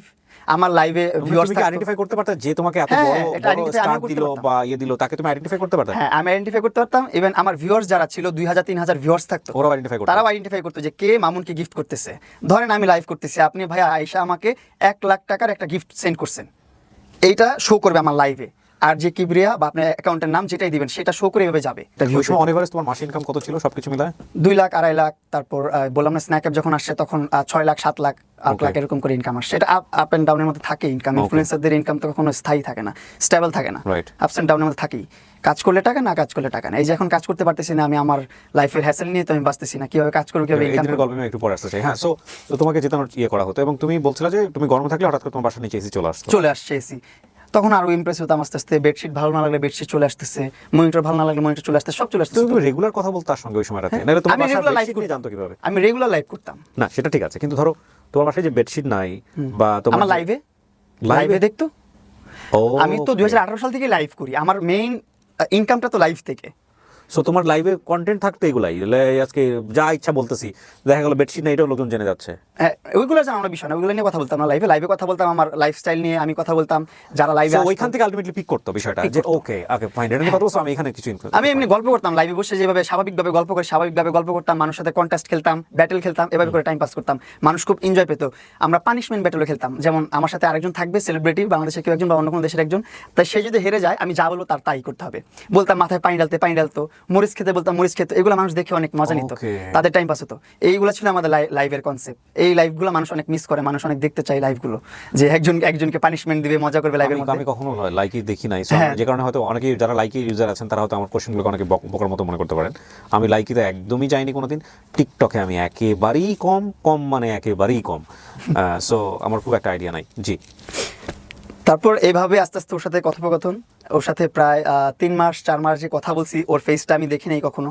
তাই? হ্যাঁ, তার মধ্যে এত গিফট পাঠাই দিচ্ছে। হ্যাঁ, এত গিফট পাঠাই দিচ্ছে। ওর সাথে ওর ফেসটা দেখি নাই, ওর সাথে দেখা হয় নাই, শুধুমাত্র কথা হতো ফোনে ভিডিও কলে কথা হলো, ওর এক সাইড দেখাইতো, ফুল ফেসটা আমাকে দেখাইতো না। তো তুমি কোয়ারি বলতা না তুমি কেন দেখাও না? আমি জোর করতাম না আসলে, আমি বলতাম যে দেখাও, পুরো চেহারাটা দেখাও, এমন করে সেমন করে দেখাইতো। যখন মেকআপ টেকআপ করতো অনেক বেশি করে, তখন দেখাইতো, নর্মালি বেসিক ভাবে দেখাইতো না। আচ্ছা। তো এইভাবে 5-6 মাসে ও ওয়েট লসও করছে অনেক। ও রাস্তার মধ্যে, মানে ওর যে ডিএচএস পার্ক, ওইখানে ও ঘুরতো, সারা রাত ঘুরতো, হাঁটতো, আর আমার সাথে কলে কথা বলতো। আমরা কনভারসেশন করতাম লাইফস্টাইল নিয়ে, কিভাবে কি চললো, সারাদিন কি করলাম, ও কি করতে, সেগুলো নিয়ে গল্প করতেই থাকতো, সারাদিন টাইম পার করতাম। তোমাকে যত গিফট আসতো তার মধ্যে সবচেয়ে ওর গিফটগুলো ইমপ্রেসিভ ছিল। ওর গিফটগুলো ইমপ্রেসিভ হওয়ার কারণ হচ্ছে ও ভার্চুয়াল লাইফে গিফট করতো না, একদম প্র্যাকটিক্যালি গিফট করতো, এই জন্য ওরগুলো একটু বেশি এক্সক্লুসিভ লাগছে। ততদিনে যেহেতু তোমার সঙ্গে কথাবার্তা হচ্ছে বাই ফোন, সো নিশ্চয়ই তোমরা দুজনের সম্পর্কে শেয়ার করছো, যে লাইক ওর লাইফটাকে। না, ওর লাইফস্টাইল নিয়ে ও কখনো কিছু বলে না, শুধু আমারটা শুনছে। তুমি বলে গেছো? আমি বলে গেছি। ওর লাইফ নিয়ে যখন শুনতে চাইছি, ও যেগুলো বলছে এগুলো এখন আমি যদি বলবো যে বানার কথা, সেগুলো তখন তোমাকে যেটা বলছে এটাই বলো আমাকে। হ্যাঁ, তখন আমাকে যখন আমি জানছিলাম তোমার বাসায় কে থাকে, বলতো যে আমি একাই থাকি, আমার আম্মু আছে, আমার কাজিনের বাচ্চারা আছে। আমি বললাম ও ঠিক আছে। ঘুরাই ফিরাই দেখাইতো, কাজিনের বাচ্চাদেরকে ওরা দেখাইতো, ওরা আর্মি ব্যাকগ্রাউন্ডের, এতটুকু বলতো। ওর পাস্টে কি জব করছে বা এখন কি জব করতেছে এগুলো নিয়েও কখনো কিছু বলতো না। আমি জিজ্ঞাসা করলেও বলতো না। আমি যখন জিজ্ঞাসা করতাম তোমার বাসার অ্যাড্রেসটা বলো, তুমি খুঁজে নাও, তোমার নাম কি খুঁজে নাও, তোমার বয়স কত খুঁজে নাও, এগুলো ছিল এটা main point. Kind of mystery character রাখছে। হ্যাঁ, মিস্ট্রি কারেক্টার রাখতো। ও আমাকে বলতো খুঁজে নাও। তা আমিও বেশি প্রশ্ন করতাম না, আমার অত কৌতূহল ছিল না যে ওর কাছে অনেক কিছু জানতে হবে ওর লাইফস্টাইল নিয়ে। আমার বিষয় হচ্ছে আমার ফ্যান, ও আমারটা জানুক, এটাই অনেক বিষয়। আমার ওরকে নিয়ে এত ঘাটাঘাটির দরকার নেই। তো এর মধ্যে একটা সময় আসলো যে অনেক ম্যাটেরিয়ালস গিফট করে ফেলছে আমাকে, অনেক ওর যে ফাদ বা ওর যে টার্গেটটা, এটা ফিল আপ হয়ে গেছে। আমি ওর দিকে তুমি তখন জানো না আকর্ষিত হয়ে গেছি। তোমার কি গিফট দিয়েছে তখন? ও আমাকে এমনি ম্যাটেরিয়ালস, ছোট ছোট কিছু জিনিসপত্র আছে, যেমন ধরেন মনিটর, এসি, তারপর কি আছে আরো, ডগি, পাপি, পাখি, তো এইগুলাই ছোট ছোট রেগুলার মোটামুটি তোমাকে গিফট দিত? হ্যাঁ রেগুলার মোটামুটি যখনই মাসে একটা দুটা গিফট দিতই আমাকে, আচ্ছা, আমাকে ইমপ্রেস করার জন্য। আর আমি আস্তে আস্তে, তখন আমার বয়সটা খুব কম ছিল। তুমি দিতে ওকে না? আমি কিছু দিতাম না। আচ্ছা। আমি শুধু ওরে শাট আউট দিতাম আমার লাইফে। শাট আউট বলতে? বলতাম যে লায়লাকে সবাই ফলো করো, এটা করো, সেটা করো। ওকে লাইলারও লাইকিতে অ্যাকাউন্ট ছিল? হ্যাঁ, ওর অ্যাকাউন্ট না থাকলে আমার কিভাবে ও কমেন্টস করতে? ফাইন। তো একটা ফ্যান কি চায়? মতো প্রশ্ন করে ফেলছি। লাইভে শাট আউট দিতাম সবসময়, ব্লু ফেরি লায়লা এরকম ফলো করেন, এটা করেন, সেটা করেন, আমার শুভাকাঙ্ক্ষী, এরকম ভাবে আমি ফলো করে দিতাম, মানুষকে বলতাম। মানুষ তখন আমার লাইভের এভারেজ যত ভিউয়ার্স ছিল সবাই তখন চিনে ফেলছে লায়লাকে। লায়লা একজন শুভাকাঙ্ক্ষী, আমার লায়লা আমাকে গিফট করতেছে, সেটা করতেছে, আমার লাইভে সব দেখতেছে। আমি তো ওপেন সবাইকে দেখাই তখন, এগুলো তো লুকোচুরির কিছু না। একটা মানুষ আমাকে গিফট করতেছে, একটা মানুষ আমাকে কিছু দিচ্ছে, সেটা তো আমি দেখাইতেই পারি, এটা তো লুকানোর কিছু না। আমার বলতেও পারি, আমার বলতেও দ্বিধাবোধ করি না আমি। ও বলার আগেই কিন্তু আমি সব জায়গায় সব যোগাযোগ মাধ্যমে বলে দিছি যে এইগুলো লায়লা আমাকে করছে, এগুলো লায়লা আমাকে দিছে। কারণ কি, আমি আমার দিক থেকে আমি ক্লিয়ার থাকতে চাইছি, অলওয়েজ ফ্রেশ থাকতে চাইছি যে না, এগুলো হয়েছে আমার লাইফে। এইভাবেই চলতেছিল। তারপর হুট করে একদিন মনে হলো যে না, ওর সাথে দেখা করি। একটা মানুষ আমার পিছনে এত টাকা ইনভেস্ট করতেছে, এত টাকা খরচ করতেছে, কেন করতেছে? সে আমার সাথে এখনো দেখা করে নাই, সে আমার সাথে একটা কন্টেন্ট করে নাই, কেন করতেছে? দেখা করতে চায়, কন্টেন্ট করতে চায়, এটাই তো তার মূল উদ্দেশ্য। যাই, তাকে একটু সুযোগ করে দিই। সে হয়তো বা লজ্জা পাচ্ছে, সে করতে পারতেছে না। এই জন্য আমি নিজে ওর বাড়ি ধারে ডিউচেস যে ওরে খুঁজে বের করছি। ইভেন আমি খুঁজে পাই নাই লাস্ট পর্যন্ত, অনেক বড় এরিয়া তো, এইভাবে পাই নাই খুঁজে, আমার এখন খুঁজছি, পাই নাই। দেন ও নিজেই বলছে যে 3 নম্বর রোডে আসো, এখানে আসো, এইভাবে আসো, এই যে বাসা, এইভাবে ও অ্যাড্রেস দিয়ে দিছে লাস্টে। যখন দেখছি আমি এখন খুঁজতেছি, পাই নাই ওকে। পরে আমি ওর বাসা নিচে দাঁড়ালাম, ওই বারান্দায়, ওরা আমি দেখি নাই। ও 3 তলা 4 তলার উপরে বারান্দা, লাইট অফ, অন্ধকারের মধ্যে দাঁড়ায় আছে। একটা অবয়ব যে আছে, ছায়া আছে, এতটুকু আমি অনুভব করতে পারছি। একটা অবয়ব দাঁড়ায় আছে এখানে, এর বাইরে আমি কিছু অনুভব করতে পারিনি। দাঁড়ায় দেখা ওইখান থেকে হায়ালো দিয়ে ওইখান থেকে চলে আসছি। চলে আসার পর এর মধ্যে কিছুদিনের মধ্যে একটা ঈদ চলে আসছে, হয়তো বা কুরবানি ঈদ অথবা রোজার ঈদ, কিছু একটা ঈদ আসছে। ঈদের মধ্যে বলতেছে, শোনো ঈদ চলে আসছে, চলো ঈদের আগে আমরা একটু দেখা করি। ঈদ চলে আসছে, দেখা না করলে কেমন দেখা যায়? ঠিক আছে, সমস্যা নেই, আমি তো দেখা করতেই চাচ্ছি তোমার সাথে। আমি তো চাচ্ছি তোমাকে একটু অ্যাটেনশন দিই, তোমাকে একটু সময় দিই, তোমাকে একটু ভিডিও করে দিই, সময় দিই। আমি চাচ্ছি নিজে থেকেই, কারণ তুমি এত টাকা ইনভেস্ট করতেছো আমার পিছনে, অবশ্যই কিছু কোনো না কোনো একটা উদ্দেশ্য তো আছে। কিন্তু উদ্দেশ্যটা যে এত ভয়ঙ্কর, এটা আমি বুঝতে পারিনি ওই সময়। তারপর ওর কাছে আসলাম, ওর বাসায়, ওর ছাদে নিয়ে গেছে। ছাদে একদম অন্ধকার, মাস্ক পরে বসে আছে। এই ওর সাথে কনভারসেশন, এখানে কথা বললাম একটু, হাই হ্যালো, কেমন আছো, এইটাই। পরে ওইখানে একটা ফ্রেন্ডলি হাক দিলাম। মাস্ক পরে বসে আছে বলতে? অন্ধকারের মধ্যে চলতেছে, করোনার পর। আচ্ছা, মানে মাস্ক পরাটা যুক্তিযুক্ত ছিল নাকি তোমার কাছ থেকে ফেসটা হাইড করতে চাচ্ছে? ফেসটা হাইড করাটাই মনে করি যুক্তিযুক্ত, কারণ হচ্ছে ওইখানে ছাদের মধ্যে ওর আমি ছাড়া কেউ নাই, ওইখানে করোনা আর কি আছে। তো ওইখানে একটা ফ্রেন্ডলি একটা হাগ হয়, হাগ হওয়ার পর বাই বাই চলে আসছি আমি, আমার মতন ওর মতন ছিল। কি কনভারসেশন হয় ওই সময় বসে তোমাদের? কেমন আছো, ভালো আছো, মানে নরমাল কনভারসেশন যেটা। এটা তোমাদের প্রথম দেখা? হ্যাঁ, প্রথম দেখা, অন্ধকারে ছাদের মধ্যে প্রথম দেখা। তারপর ওইখান থেকে চলে আসলাম। তারপর আবার যখন দেখা হয়, তখন ও ছাদের উপরেই, অন্ধকারের মধ্যে। ওকে, ওটা ওদেরই বাসা ছিল? ওদেরই বাসা ছিল, হ্যাঁ। এখন যে বাসাটা আছে, এই বাসার ছাদে। তারপর ও অনেক কিছু পরিকল্পনা করে রাখছিল, অনেক কিছুই করছে, অনেক কিছু হয়েছে। দেন ওইখান থেকে আমি আমার বাসায় চলে গেছি। অনেক কিছু হয়েছে বলতে কি, মানে আমি জানি তোমাদের দুজনের সম্পর্কটা কি, বাট তোমার ইচ্ছার বিরুদ্ধে তো হয়নি, তোমারও তো ইচ্ছা ছিল। না, আমার ইচ্ছার বিরুদ্ধে কেন হবে? আমি তো তখন আমি অনেক ম্যানিপুলেট হয়ে গেছি ওই টাইমটাতে। আমার কথা হচ্ছে, ওকে কিভাবে স্যাটিসফাইড করা যায়, ওকে কিভাবে খুশি করা যায়। মানে খুশি করার কথা চিন্তা করছো কেন? চিন্তা করতেছি কারণ ও একজন ডাইহার্ড ফ্যান, আমাকে এত কিছু রিয়েল লাইফে গিফট করতেছে, এত কিছু করতেছে আমার জন্য, কোনো না কোনো একটা উদ্দেশ্য তো আছে। এক হচ্ছে দেখা করতে হবে, নাহলে ভিডিও করতে হবে, নাহলে একটা ইনফ্লুয়েন্সারের পিছনে একটা মানুষ কেন ব্যাকআপে থেকে এত টাকা ইনভেস্ট করবে? মামুন, এই কথাটা চিন্তা ভাবনা মামুন একটা কথা বলি, সেটা হচ্ছে আমরা যারা ছেলেরা, একটা ছেলেকে অনেক বেটার আমরা বুঝি। আর তোমার বয়সটা আমি পার করে আসছি, 20-21 বছর সম্পর্কে আমার আইডিয়া আছে। তখন আমার 20-21 না, তখন মনে হয় 17 বছর বয়স। তাহলে তো এটা আরো ডেঞ্জারাস বয়স। প্রথম কথা, বয়সন্ধি কালে ছিল তুমি। আর যার কথা আসছে ভদ্রমহিলা, তখন তো তিনি আলটিমেটলি কত, খুব বেশি তখন 45 এর মতো বয়স। কিন্তু আমি জানতাম না তখন। আচ্ছা, ঠিক আছে, জানতাম না, কিন্তু তখন দেখো নাই, তখন তুমি ছাদের মধ্যে থাকে না, তাকে অন্ধকার তো না দেখি তোমাদের মধ্যে এত কিছু হয়ে গেল ছাদের উপরে, না দেখি অনেক কথোপকথন হয়েছে, অনেক কিছু হয়ে গেছে। মানে এটা কি আলটিমেটলি কি ও অ্যাপ্রোচ করছে নাকি তুমি অ্যাপ্রোচ করছো, কোনটা? ও একটু ওর দিক থেকে, ওর জায়গা থেকে আমি জানি না, ওর জায়গা থেকে এটা টাফ। কারণটা হচ্ছে কি, আমাদের জায়গাটা থেকে, মানে এই কারণে বলছি যে 45 এজের একটা মেয়ে বা ভদ্রমহিলা, সে কিন্তু আলটিমেটলি একটা ছোট বাচ্চার সাথে সে এতটা আগ্রহ দেখানোর জানে না। আমাকে অনেক আগ্রহ দেখাইছে, উপরে সবকিছু সেটআপ করে রাখছিল, সবকিছু ওর মোতাবেকই ছিল। নিশ্চয়ই তোমাদের মধ্যে আগে থেকে ফোনে কনভারসেশন হয়েছে? না, ওরকম কোনো কনভারসেশন আমি প্রথমবার যেমন মিট হয়েছি তেমনই ভাবছি। তারপর ওর সাথে কথাবার্তা বলে ওইখান থেকে আবার যখন চলে আসছি, পরের বার আমি ভাবছি সেম কথাই হবে। গেছি, যাওয়ার পর দেখি অন্যরকম পরিবেশ বানায় রাখছি। তারপর ওই বাসা থেকে বের হয়ে আসলাম, আসার পরে যখন আমি আমার বাসায় থাকতেছি, কন্টেন্ট করতেছি, এই নরমাল লাইফ চলতেছে। আলটিমেটলি তোমরা বুঝে শুনে এরকম একটা রিলেশনশিপে যাচ্ছ, সেখানে কোনো কমিটমেন্ট ছিল? কোনো কমিটমেন্ট ছিল না। মানে কমিটমেন্ট বলতে এরকম যে না লায়লা, আমি তোমাকে ভালোবাসি বা তুমি আমাকে ভালোবাসো, আমাদের রিলেশনশিপটা এরকম হবে এবং সেটা কমিটমেন্টের জায়গা থেকে গ্রো করবে, এরকম কোনো কিছু না? ছিল? না, এরকম কোনো ধরনের কমিটমেন্ট ওর সাথে আমার ছিল না। অ্যাজ এ ফ্যান হিসাবে ওকে যতটুকু প্যাম্পার করা যায়, যতটুকু ওকে হ্যাপি করা যায় আমি চেষ্টা করছি। ওই সময়টা তার বুঝার আমার অতটুকু আমি বুঝতে পারি না বা অতটুকু ক্যাচ করতে পারি না যে আমি কি করতেছি, কি হবে, এটা ভবিষ্যৎ কি না। কিন্তু তোমার তো 17 বছর বয়স, তোমারও তো একটা ভয়ের ব্যাপার আছে। এরকম একটা মহিলার সঙ্গে তুমি যাচ্ছ, ওর হাজবেন্ড আছে কিনা, ওর বাচ্চা কাচ্চা আছে। হাজবেন্ড নাই, ও তো ক্লিয়ারই বলছে আমার হাজবেন্ড নাই, আমার কোনো কিছু না, আমার শুধু আম্মু আছে নিচে। তারপরে ধরো তোমাকে যদি আটকা দিতে পারতো, তোমাকে যদি আর্মি পার্সন তোমাকে একটা বিপদে ফেলে দিতে পারতো, তোমার এতটা কনফিডেন্ট পেলা? ওর সাথে তো 6-7 মাস আমার সাথে কনভারসেশন হয়ে গেছে, কথাবার্তা হয়ে গেছে। 6-7 মাস কনফিডেন্টটা পাইছো সামহাউ যে এখানে গেলে তোমার কোনো বিপদ হবে না। বিপদ হবে না, আমি এটা বুঝি। কোথায় থাকো তখন? আমি থাকি সাইদনগরী। সাইদনগর, আর ও থাকে হচ্ছে বাইধারা ডিএইচএস। বাড়িতে ডিএইচএস। ওকে, তারপর 6-7 মাস কনভারসেশন পর তো আমার একটা আস্থা তৈরি হয়ে গেছে ওর জন্য, যে না ওইখানে গেলে আমার কোনো সমস্যা হবে না, বিপদ হবে না, এরকম চিন্তা ভাবনা করি ওর বাসায় গেছি। তারপর আমি আমার বাসায় চলে গেছি, আমরা আমাদের মতো নর্মাল লাইফ লিড করতেছি, আমি আমার মতো লাইভ করি, আমি আমার মতন কন্টেন্ট করি, ওর মতো থাকতেছে, কাজ করতেছে, আমাকে ভিডিও কল দিয়ে কথা বলে। তো ওর ভিডিও কল দেওয়াটা না তখন বেড়ে গেল অনেক, তো আমি ওইটা নর্মালিই নিছি। নর্মালি ওর সাথে অনেক ভিডিও কলে কথা বলতাম, বলতে বলতে এখন স্ন্যাক অ্যাপ চলে আসছে, স্ন্যাক অ্যাপে কাজ করছি, মানে এইভাবে অনেক দিন পার হয়ে গেছে। এর মধ্যে আমি ওর বাসায় যাই মাঝে মধ্যে বেড়াতে, ও আমার বাসায় আসে মাঝে মধ্যে বেড়াতে। বাসায় গিয়ে তুমি কি পেলা প্রথমে?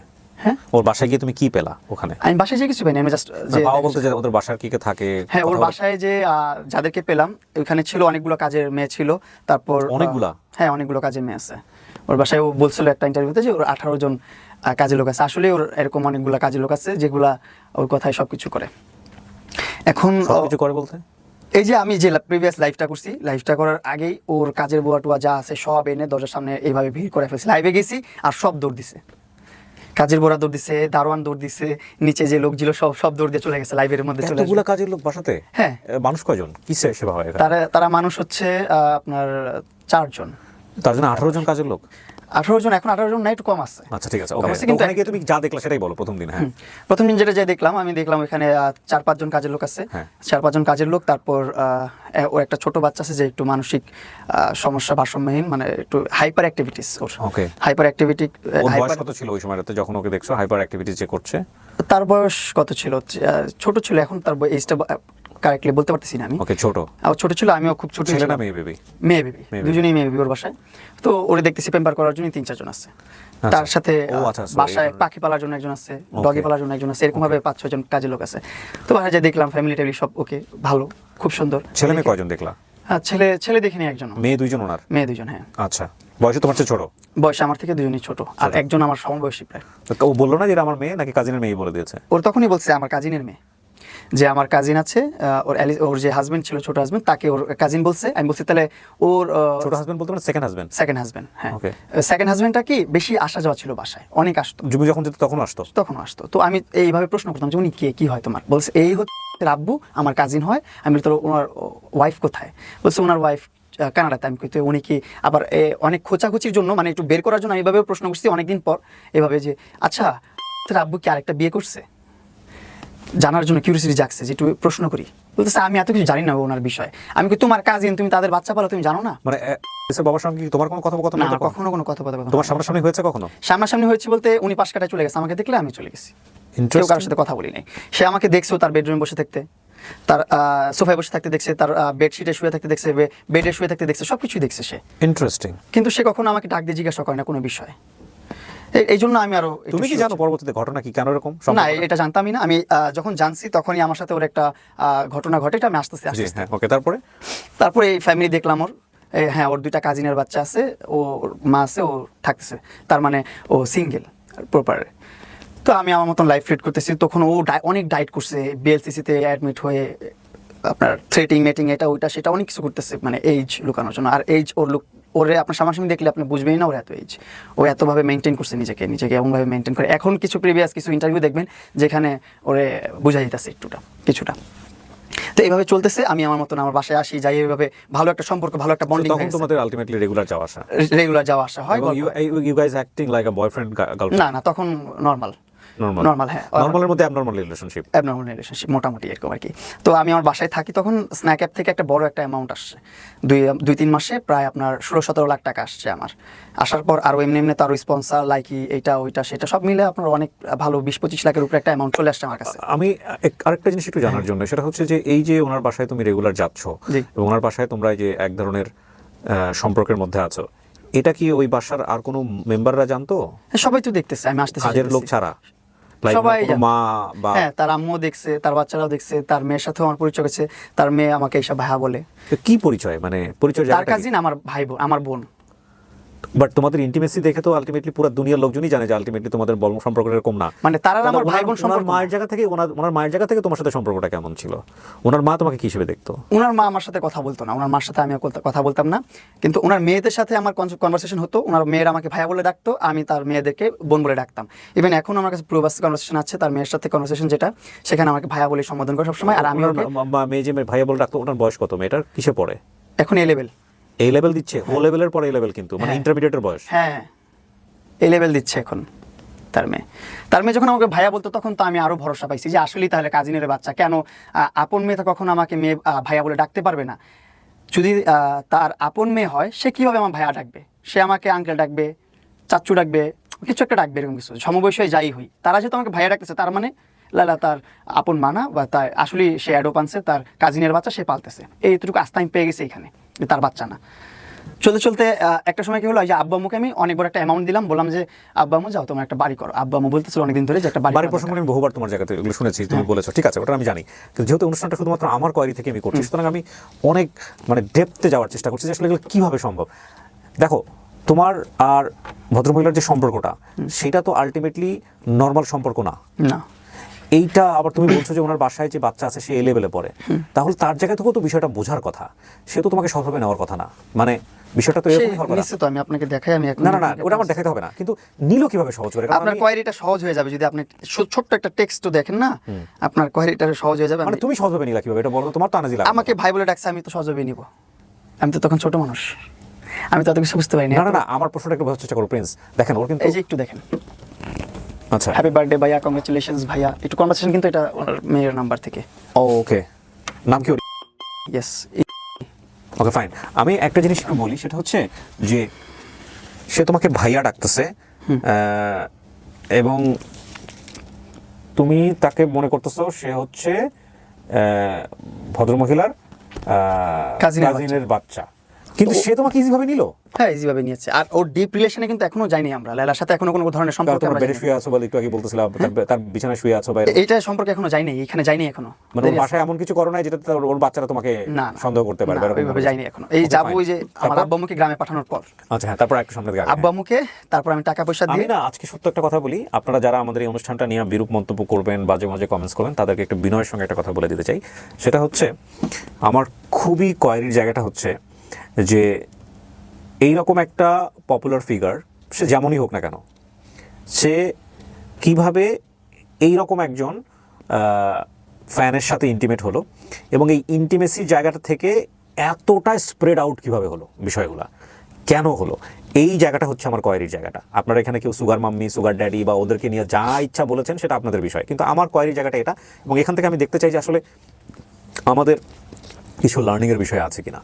একজনের ভুল থেকে যদি আমরা কিছু শিখতে পারি, আমরা কেউই ধোয়া তুলসীর পাতা নই, হ্যাঁ, তাহলে অনেক কিছু শেখার আছে। এখানে আমি কাউকেই অ্যাকিউজ করতে চাই না, বাট আমি ডায়াগ্রামটা বের করতে চাই। এটা আমার এক ধরনের এক্সপেরিমেন্টও বলা চলে। চলেন, হ্যাঁ, তারপর কি হলো প্রিন্স? তারপর আমার বাবা মাকে একটা ভালো একটা অ্যামাউন্ট বাড়ি করার জন্য পাঠিয়ে দিলাম গ্রামের বাড়িতে। যেহেতু নিজেরা বাড়ি করতেছি, নিজের অল্প কিছু টাকা পয়সা দিয়ে, আমার প্রথম চিন্তা ভাবনা ছিল খুবই কম, যে 8-10 লাখের মধ্যে একটা বাড়ি করা যায় কিনা। হ্যাঁ, এইভাবে প্রথমে দেখছি টিনের বাসা, বিক্রমপুরে গেছিলাম, যে টিনের কিছু ঐতিহ্যবাহী বাসা আছে, এই বাসাগুলো করবো 2-3 লাখ টাকায়। তারপর বললো যে না, এইগুলো হচ্ছে না, যে দেখলাম যে অনেক দামি, 8 লাখ, 9 লাখ, 10 লাখ টাকা দাম টিনের বাসার। তখন আমি বললাম আম্মুকে, এত টাকা দিয়ে তো আসলে টিনের বাসা কিনলে দেখা যাবে যে আমাদের টাকাটাই বৃথা গেল, লস হলো, এটা করা যাবে না। পরে আব্বু বলেছে ঠিক আছে, 8-10 লাখের মধ্যে আমরা একটা ইট দিয়ে, পাটাতন দিয়ে বাড়ি করে ফেলি, উপরে টিন সেট করবেন। আমি ঠিক আছে, যেভাবে ভালো মনে হয় তোমরা করো। তো যখন কাজ শুরু করলাম, তখন দেখলাম যে না, আমার ইনকামও যেহেতু আসতেছে, হাতে যেহেতু টাকা আসতেছে, প্রতি মাসে যদি $5,500 করে ডলার স্ন্যাক দিচ্ছে, তারপর লাকি থেকে পাচ্ছি, টিকটক থেকে পাচ্ছি, স্পন্সর থেকে পাচ্ছি, সব মিলে 6-7 লাখ টাকা করে প্রতি মাসে পাচ্ছি। সো আমি ওইভাবে কেন বাসা করবো? আমার লাইফস্টাইল আরো সুন্দর হতে হবে। তো আমি তখন বিল্ডিং বাসা করালাম। তো আস্তে আস্তে করলে একটা ছোট্ট একটা বাসা করলো, সেটা করতে প্রায় বছরখানেকের উপরে সময় লাগছে। কিন্তু এর মধ্যে যখন আব্বু আম্মু চলে গেল ঢাকা থেকে গ্রামে বাড়ি করার জন্য, কন্ট্রাক্টর দিয়ে করলে তো ডাবল টাকা লাগবে, অনেক টাকা লাগবে, এই জন্য বাবা মা নিজে থেকে করলো। তো আমার খাওয়া দাওয়ার একটু সমস্যা হচ্ছিল, সাইদনগরের বাসায় থাকাটা, খাওয়াটা একটু ঝামেলা হচ্ছিল, কারণ আম্মু নাই, না থাকলে স্বাভাবিক, এটা ছোট ছেলের একটু প্রবলেম হবেই। তো এই প্রবলেমটা ফেস করতেছিলাম, তখন ও আবার এগুলো লাইভে তো দেখে, আবার ওর সাথে তখন পার্সোনালি ভিডিও কলে কথা হয়। তখন আমাদের 6-7 মাসের সম্পর্ক হয়ে গেছে, একটা ভালো একটা ফ্রেন্ডশিপ হয়ে গেছে, ভালো একটা সম্পর্ক আমাদের। ও একটা ওয়েল উইশার, আমার খারাপ কিছু হলে কোন বিপদে পড়লে ওরা জানাইতেছি, ওর কিছু হলে আমার জানাইতেছে এরকম। তো ওইগুলো সব দেখলো, দেখার পর বলতেছে কি তুমি আমার বাসায় এসে থাকো, তুমি দেখে গেছো, আমি তো দেখছি ওর বাসা, দেখে গেছো আমার বাসাটা খালি আছে, বড় আছে। ও আরেকটা এখানে একটা কথা যেটা আমি চলে আসি পাস করে, সেটা হচ্ছে ওরা কিন্তু একসাথে থাকতো পুরো ফ্যামিলি 3 নাম্বার রোডে। দেন আমাকে ওর বাসায় আনবে বা ট্র্যাপে রাখবে, ওর বাসায় পালবে বা কিছুটা করবে, এটা ওর আগে থেকেই চিন্তা ভাবনা ছিল। কারণ ওর ওই বাসা ছেড়ে ও চলে আসছে আরেক ভাড়া বাসায় 6 নাম্বার রোডে, এখন আবার থাকে আরেক বাসায়। 3টা বাসা চেঞ্জ করছে আমার সাথে পরিচয় হওয়ার পরও। প্রথম ওই বাসায় আমাকে উঠাতে পারবে না, কারণ ওই বাসায় ওর বড় বোন থাকে, তারপর ওর ছোট বোন থাকে, ওর এবার আর আত্মীয় স্বজনরা থাকে ওই বাসায়, ওর আত্মীয় স্বজনের বাসা পুরো ফ্যামিলির সঙ্গেই থাকতো, কিন্তু সে নিজে থেকে চেঞ্জ করছে। ও নিজে থেকে চেঞ্জ করছে, চেঞ্জ করে ওই বাসায় আসছে। তখন থেকে আমি, ও দেখাইলো যখন যে ওর বাসার একটা রুম খালি, 2-3টা রুমই খালি, ওর রুম প্রয়োজন একটা, 2টা রুম প্রয়োজন ওর, আর 1-2টা রুম খালি।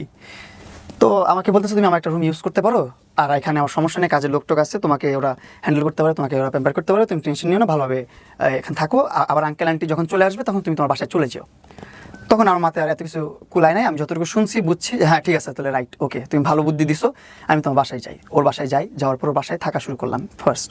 ওকে, একটা রুম দিচ্ছে আমাকে আলাদা করে, ওর বড় মেয়ের সাথে একটা রুম ছিল, ওই রুমটা আমাকে দিছে, আর ও থাকে ওর ছোটো মেয়ে নিয়ে একটা রুমে, বড় রুমে।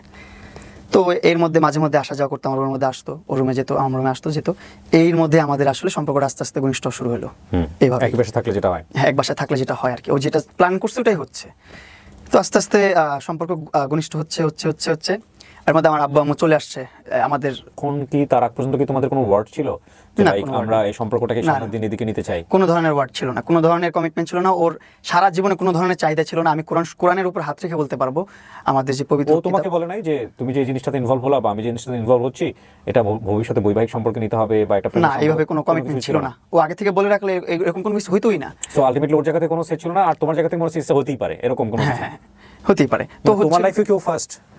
না, আমার লাইফে আমাদের ফ্রেন্ড সার্কেল, আমার তো তখন অনেক ছোট বয়স, আর আমি তখন যে কারণে জিজ্ঞেস করছি, মানে তোমার কি, তুমি যে ধরনের আমার সম্পর্কে কাছে যাচ্ছ বিষয়টা অত বেশি এক্সক্লুসিভ না। ওকে ফাইন, আমি আসলে অনেক কিছু এখানে ভাষায় আপনাদের বুঝে নিতে হবে। হ্যাঁ, বুঝে কারণ নিবেন কেন আমি আপনারা। প্রশ্নটা করছি সেটার পিছনে যুক্তি আছে। যুক্তিটা হচ্ছে 17 থেকে 18 বছরের ছেলেটার কিন্তু আলটিমেটলি এই ধরনের সম্পর্কে আইডিয়া থাকার কথা না, তার একটা ভয় থাকার কথা। প্রথম কথা হচ্ছে এইটা, ওর তো আইডিয়াই থাকার কথা না, ওর তো এই ভয় এই লাইনে যাওয়ার কথা না। কিন্তু সামহাও ওর কাছে যেটা মনে হয়েছে যে ইটস নট ইম্পর্টেন্ট, মানে এটা এত পাঁচটা বিষয় না, it's not a big deal, this is a very important point. Okay, আচ্ছা, ছোট মানুষ তো তখন আর এটা বুঝতে পারিনি যে বিগ ডিল না স্মল ডিল। লায়লার সাথে তোমার যে ইন্টিমেসিটা হচ্ছে তার আগেও তোমার আর অন্য কারো না কারোর সঙ্গে ছিল বিষয়গুলো?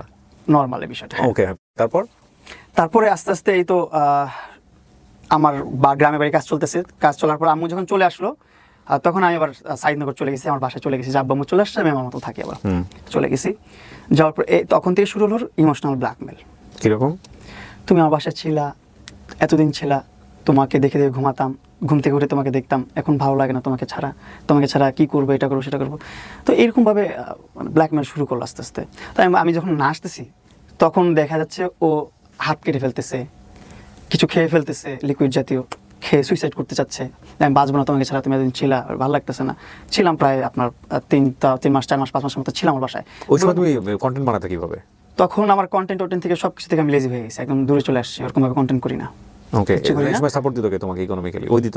তখন তো আমার ওরকম সাপোর্ট প্রয়োজন নেই, আমি আমার ছোট্ট একটা সংসার নিয়ে আমি ভালোভাবে চলতেছি, আমাদের যে সেভিংস আছে সেটা নিয়ে চলতেছি। যদি ঠেকায় পড়ে যায় তখন ও দেখতেছে, আচ্ছা, সেটা নিয়ে আবার পেইন হচ্ছে না, ও পেইন নিতেও দিচ্ছে না আমাকে কোনোভাবে। আমি যে কাজ করব, আমার যে ইনকাম আছে, ইনকাম সোর্স আছে, সবকিছু থেকে আমাকে ও নিয়ে আসছে। ও ভাবে সাপোর্ট দিচ্ছে ডেফিনেটলি। হ্যাঁ, আমার মাথার ভিতরে যা ছিল সবকিছু ভ্যানিশ করে ফেলছে। আমার লাইফে কি হয়েছে না হয়েছে, কি করছি, আমি কে, আমি যে প্রিন্স সাউন্ড সেটাও আমার ভুলাই ফেলছে, যে আমি কিছু করতে পারি, ইনকাম করতে পারি, আমি ইন্ডিপেন্ডেন্ট সেটাও আমার ভুলাই ফেলছে। আমি যে ফ্যামিলি চালাই সেটাও আমি ভুলে গেছি ওই টাইমটাতে, ফ্যামিলির খোঁজখবর নিতে আমি ভুলে গেছি। তখন যেভাবে লায়লা তোমার জীবনে, যেভাবে আমি যে ফরম্যাটে থাকুক না কেন, ওইভাবে তুমি অনেকের সাথে কি মিশতা? লাইক কোনো ফ্রেন্ড? না, এরকম ভাবে কোনো ফ্রেন্ড ছিল? ওর লায়লার মতো ফ্রেন্ড আমার কেউ ছিল না। লায়লার মতো না, ধরো আমি লায়লার জায়গায় আমি যদি বলি আরেকটা ফিমেল ফ্রেন্ডের সাথে যে কোনো ফর্মেই হোক না কোনো সম্পর্ক ছিল, এরকম কি ছিল তোমার? না, এরকম কোনো সম্পর্ক ছিল না, কোনো গার্লফ্রেন্ড। এটা কি লায়লা জানতো যে তোমার কোনো গার্লফ্রেন্ড নাই? লায়লা জানতো এটা। সে কারণে কি লায়লার কোনো হোপ তৈরি হয়েছিল যে না শুধু আমিই থাকবো তোমার জীবনে? হ্যাঁ, আস্তে আস্তে এটা তৈরি হয়েছে এখন পর্যন্ত। ওর সাথে তারপরে আস্তে আস্তে গল্পে আসি। তারপর হচ্ছে মিস করতেছি, হাত কেটে ফেলতেছি। হাত কেটে ফেলতেছে, মিস করতেছে, ব্ল্যাকমেল। তখন আমি আবার আসি ওর বাসায়, আসি, আবার কিছুদিন পর যাই, আবার হাত কাটে, আবার আসি। এইভাবে চলতেছিল আমার এই দিনগুলো, প্রিভিয়াস দিনগুলো। তোমার এগুলো আম্মা জানতো যে এগুলো কি? আম্মুকে বলতাম না, আম্মুকে জানাইতাম না, আমি আম্মুকে বলতাম না, আমি আমার মতন করে হ্যান্ডেল করতাম। আমি তখন আবার এই ভয়টা পাইতাম, ওই যে ও বলতো আমি মরে গেলে তুমি দায়ী। ও আচ্ছা, এই ভয়টা আমি তখন কাজ করতো ওই ছোটবেলা থেকে। তো এই আস্তে আস্তে আস্তে আস্তে লাইফটা এইভাবেই আগাচ্ছে। এর মধ্যে ওর সাথে কয়েকশো বার ওর বাসা থেকে চলে গেছি, কয়েকশো বার ও ব্ল্যাকমেল করে নিয়ে আসছে। হয়তো ইমোশনালি, ধরনটা কেমন ছিল? ওই যে ইমোশনালি, নাহলে হচ্ছে সুইসাইড করবে, ছাদ থেকে লাফ দিবে। আর ওর ছাদ তো খোলা মেলা, ও লাফ দিয়ে পড়েও যেতে পারে। আমি এই ভয়গুলো পেতাম ওই টাইমটাতে।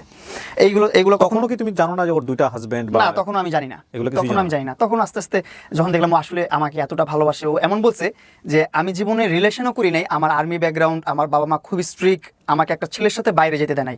আল্লাহর কসম এই কথাটা বলছে, আমি কসম কেটে বলতেছি। অনেকে বিশ্বাস করবে না এই কথাগুলো, বলবে তুই এত পাকনা ছিলি, এটা জানিস না কেন। কসম করে বলছে, একটা মানুষ যখন একটা মানুষকে বিশ্বাস করে তখন অন্ধ হয়ে যায়। আমি বিশ্বাসে অন্ধ হয়ে গেছি। ঠিক আছে, কিন্তু 40-45 বছর বয়সে একটা মানুষের তার যে 40-45 বছর বয়স সেটাও আমি জানি না। আমি গেস করছি সর্বোচ্চ গেলে ওর বয়স 30 হবে, এর বেশি যাবেই না। তো ও কি তোমাকে কুমারী হিসেবে পরিচয় দিছে, লাইক বিয়ে শাদী হয়নি এরকম পরিচয় দিছে? সে এই পরিচয় দিছে যে আমি জীবনে একটা ছেলের হাতও ধরিনি, আমি রিলেশন করি নাই, একটা ছেলের সাথে হাঁটিও নাই, আমার ফ্যামিলি খুব স্ট্রিক্ট, আমি ক্যান্টনমেন্ট এরিয়াতে বড় হয়েছি, এইটা ওইটা সেটাই বলছি। 30 বছর বয়স তো আমার বিয়ে শাদী হয়নি, তুমি জিজ্ঞেস করো না কখনো? করে নাই, বলছে আমি বলছে আমি করতে চাই না বিয়ে, আমার এগুলোর প্রতি কোনো ইন্টারেস্ট নেই, আমি যাইনি কখনো, এইভাবে বলছো। ইন্টারেস্টিং। হ্যাঁ, এগুলা বলছেও। এটা যদি আমাকে কোনো জায়গায় হাত থেকে বলতে বলে সেটাও আমি বলতে পারবো, আমার কোনো দ্বিধাবোধ নেই, আমি বলতে পারবো সত্য কথা। তারপরে আস্তে আস্তে ওর প্রতি আমার একটু সফট কর্নার কাজ করা শুরু করলো আস্তে আস্তে, যে ও এত প্যাম্পার করে, এত মানে একটা সন্তানের মতো পালে আমাকে, একটা বাচ্চাকে যেভাবে পালে, একটা একটু শরীরটা গরম হয়ে গেলে একটা নাপা খেতে হবে না কি খেতে হবে সেটা পর্যন্ত ও প্রোভাইড করতেছে আমাকে ঘরে বসে। গ্যাস হচ্ছে কি, গ্যাসের ওষুধ খাবো, কোনটা খাবো, কত এমজি খাবো, সেটাও প্রোভাইড করতেছে ঘরে বসে। সব কিছু ঘরে বসে আমার করতেছে, কোনো কিছুর জন্য আমার পেন নিতে হচ্ছে না। এই আমাকে বলতেছে তোমাকে আমি পালি কিছুদিন, এইভাবে বলছে কিছু মাঝে মধ্যে মজার ছলে বা কোনো কথার ছলে, তোমাকে আমি পালতে থাকি, তোমার যখন মন চাবে তুমি চলে যাও, আমার সাথে তোমার বিয়ে করতে হবে, কিছু করতে হবে, তোমার এর কোনো দায়বদ্ধতা নেই, তোমার কোনো কমিটমেন্ট নেই, এভাবে বলছে। এই কথাগুলো বলছে, এগুলা আমি কি এর কসম করে বলবো আমি বলতে পারি না, যে কসম কাটা ভালো না। তারপর কসম কাটতেছে কারণ মানুষকে এমনভাবে ম্যানিপুলেট করতেছে, লেলা এমনভাবে পোস্ট করতেছে ভিডিও, এখন দেখা যাচ্ছে আমি প্রতারণা শিকার প্লাস আমি প্রতারক হয়ে যাচ্ছি, এরকম ভাবে আমাকে প্রেজেন্ট করতেছে। তারপরে ওর সাথে থাকা শুরু করলাম, আস্তে আস্তে এমনও ফিল করতেছিলাম যে না আসলে আমাকে খুব ভালোবাসে, ও জীবনে কারো কাছে যায় নাই, বুঝেন না। ওর এক্স হাজবেন্ডও আমার সাথে কথা বলে না, ওর বাচ্চারাও এসে আমার সাথে কোনো ডিটেলস শেয়ার করে না, ওর ফ্যামিলির কেউ কোনোভাবে আমার কাছে কোনো একটা সিঙ্গেল ওয়ার্ডও আমার কাছে শেয়ার করে না লাইলার পাস নিয়ে বা কোনো কিছু নিয়ে। আমি কোনো কিছু জানতাম না, সব কিছু থেকে পিছনে ছিলাম আমি ওর ঘাটিও নেই এগুলো নিয়ে।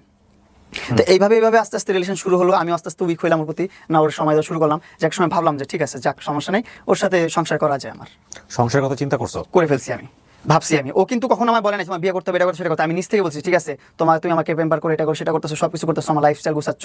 ও আমাকে এভাবে বলতো যে দেখো তোমার এটা করছি সেটা করছি, তোমার লাইফে এটা হবে সেটা হবে, এইভাবে মানে আমাকে খেলতো আমার মাথা নিয়ে, ব্রেন জুলে। আমি তখন ব্রেন ওয়াশ করে ফেলতাম আমার এক কথায়। তো আমি বলতাম ঠিক আছে আমার লাইফটা তাহলে খুব সুন্দরভাবে চলতেছে, কে না চায় একটা সুন্দর একটা লাইফ লিড করতে, সুন্দর একটা জীবন যাপন করতে। আমি হয়তো বা তখন এই চিন্তা ভাবনা করি না যে মামুন নিজে ইনকাম করলে নিজে একটা লাক্সারিয়াস লাইফ লিড করতে পারবি তুই নিজে, এটা আমি তখন চিন্তা ভাবনা করতে পারি না, আমার মাথায় অতটুকু কুলাই নাই যে আমি নিজে চিন্তা করবো যে হ্যাঁ মামুন তুই 2 লাখ 3 লাখ 4 লাখ 5 লাখ 7 লাখ টাকা 8 লাখ টাকা, এমন সময় গেছে 9 লাখ 10 লাখ টাকা ইনকাম করছি আমি। তখন লেলার সাথে কন্টেন্ট করি না, আমি লেলা তখন কন্টেন্ট ক্রিয়েটার না, লেলাকে কন্টেন্ট ক্রিয়েটার বানাইছি ওর সাথে পরিচয় হওয়ার 1-1.5 বছর পর। ওর কন্টেন্টে নিয়ে আসছি, ওর এখন মিলিয়ন ফলোয়ার এক প্ল্যাটফর্মে, ফেসবুকে 1.2 মিলিয়ন ফলোয়ার, লাইকিতে 4 মিলিয়ন ফলোয়ার, টিকটকে 4 মিলিয়ন ফলোয়ার, এরকম ফলোয়ার অনেক জায়গায় অনেক ফলোয়ার। যাই হোক, ইনস্টাগ্রামে 2-3 লাখ ফলোয়ার, ভালো ইনফ্লুয়েন্সার হয়ে গেছে ও, এখন এসে হয়েছে ওর, কিন্তু তখন বানাই নাই আমি। তখন আমি দেখছি তুমি তাকে বললা যে ঠিক আছে না বিয়ে শাদী করা যায়, মানে তুমি চিন্তা করলে? আমি চিন্তা করলাম যে হ্যাঁ করা যায়, মেয়েটা এতটা লয়াল আমার প্রতি, এতটা ভালোবাসে আমাকে। আর আমি তখন ফ্যামিলি জানাইছো তুমি? তখন না, ফ্যামিলিকে জানাই না, তখন আমি জানি যে ও সিঙ্গেল, জীবনে একটা ছেলের হাতও ধরে না, এতটুকু জানি আমি। তো আস্তে আস্তে এভাবে চলছে, আগাচ্ছে। কিন্তু দিন শেষে আমি যখন দেখলাম না, প্রমাণ হয়েছে আপনার 2023 সালে যে ওর সাথে একটা মারামারির ঘটনা হয়েছে আমার, তুমি গায়ে হাত তুলছিলা? আমি গায়ে হাত তুলছি, কিন্তু আমি গায়ে হাত তোলার আগেও আমার গায়ে হাত তুলছে, সেটা আর প্রকাশ করে নাই কেউ, সেটা ও প্রকাশ করে নাই। একটা ছেলে কম ক্ষোভে কি হাত নাড়ে, কম ক্ষোভে কি লাইভে আসে?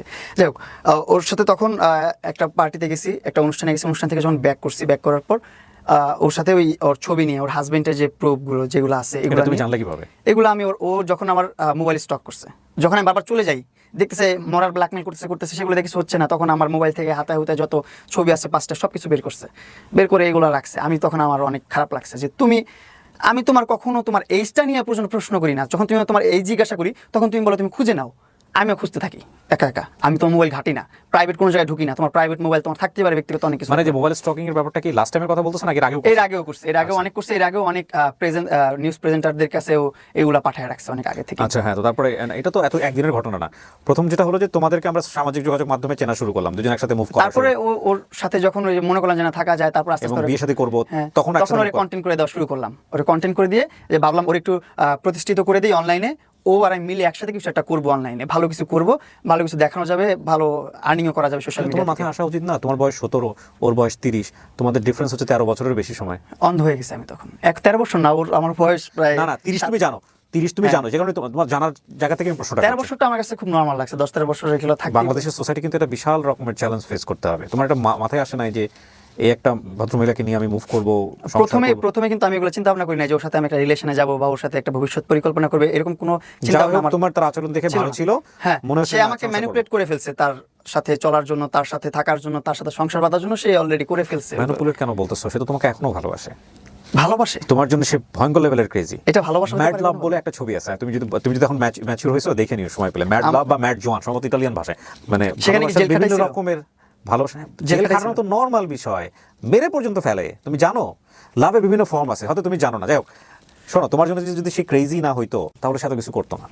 প্রথম কথা হচ্ছে এটা আমি আমার জায়গা থেকে যেটা বুঝি। হ্যাঁ, আমার বোঝা ভুল থাকতে পারে, এখন তুমি অ্যাকসেপ্ট করতে পারছো না, সেটা তুমি তোমার দুজনের সিঙ্ক হচ্ছে না। তুমি জায়গা থেকে তুমি প্রশ্ন করতে পারো যে না, ভালোবাসাটা কেন এরকম হবে? আমি যাকে ভালোবাসবো তাকে আমি কেন হিট করবো? আমি যাকে ভালোবাসবো কেন আমি তাকে কেন বিপদে ফেলবো? ভালোবাসে বলেই মানুষ এটা করতে পারে অনেক সময়।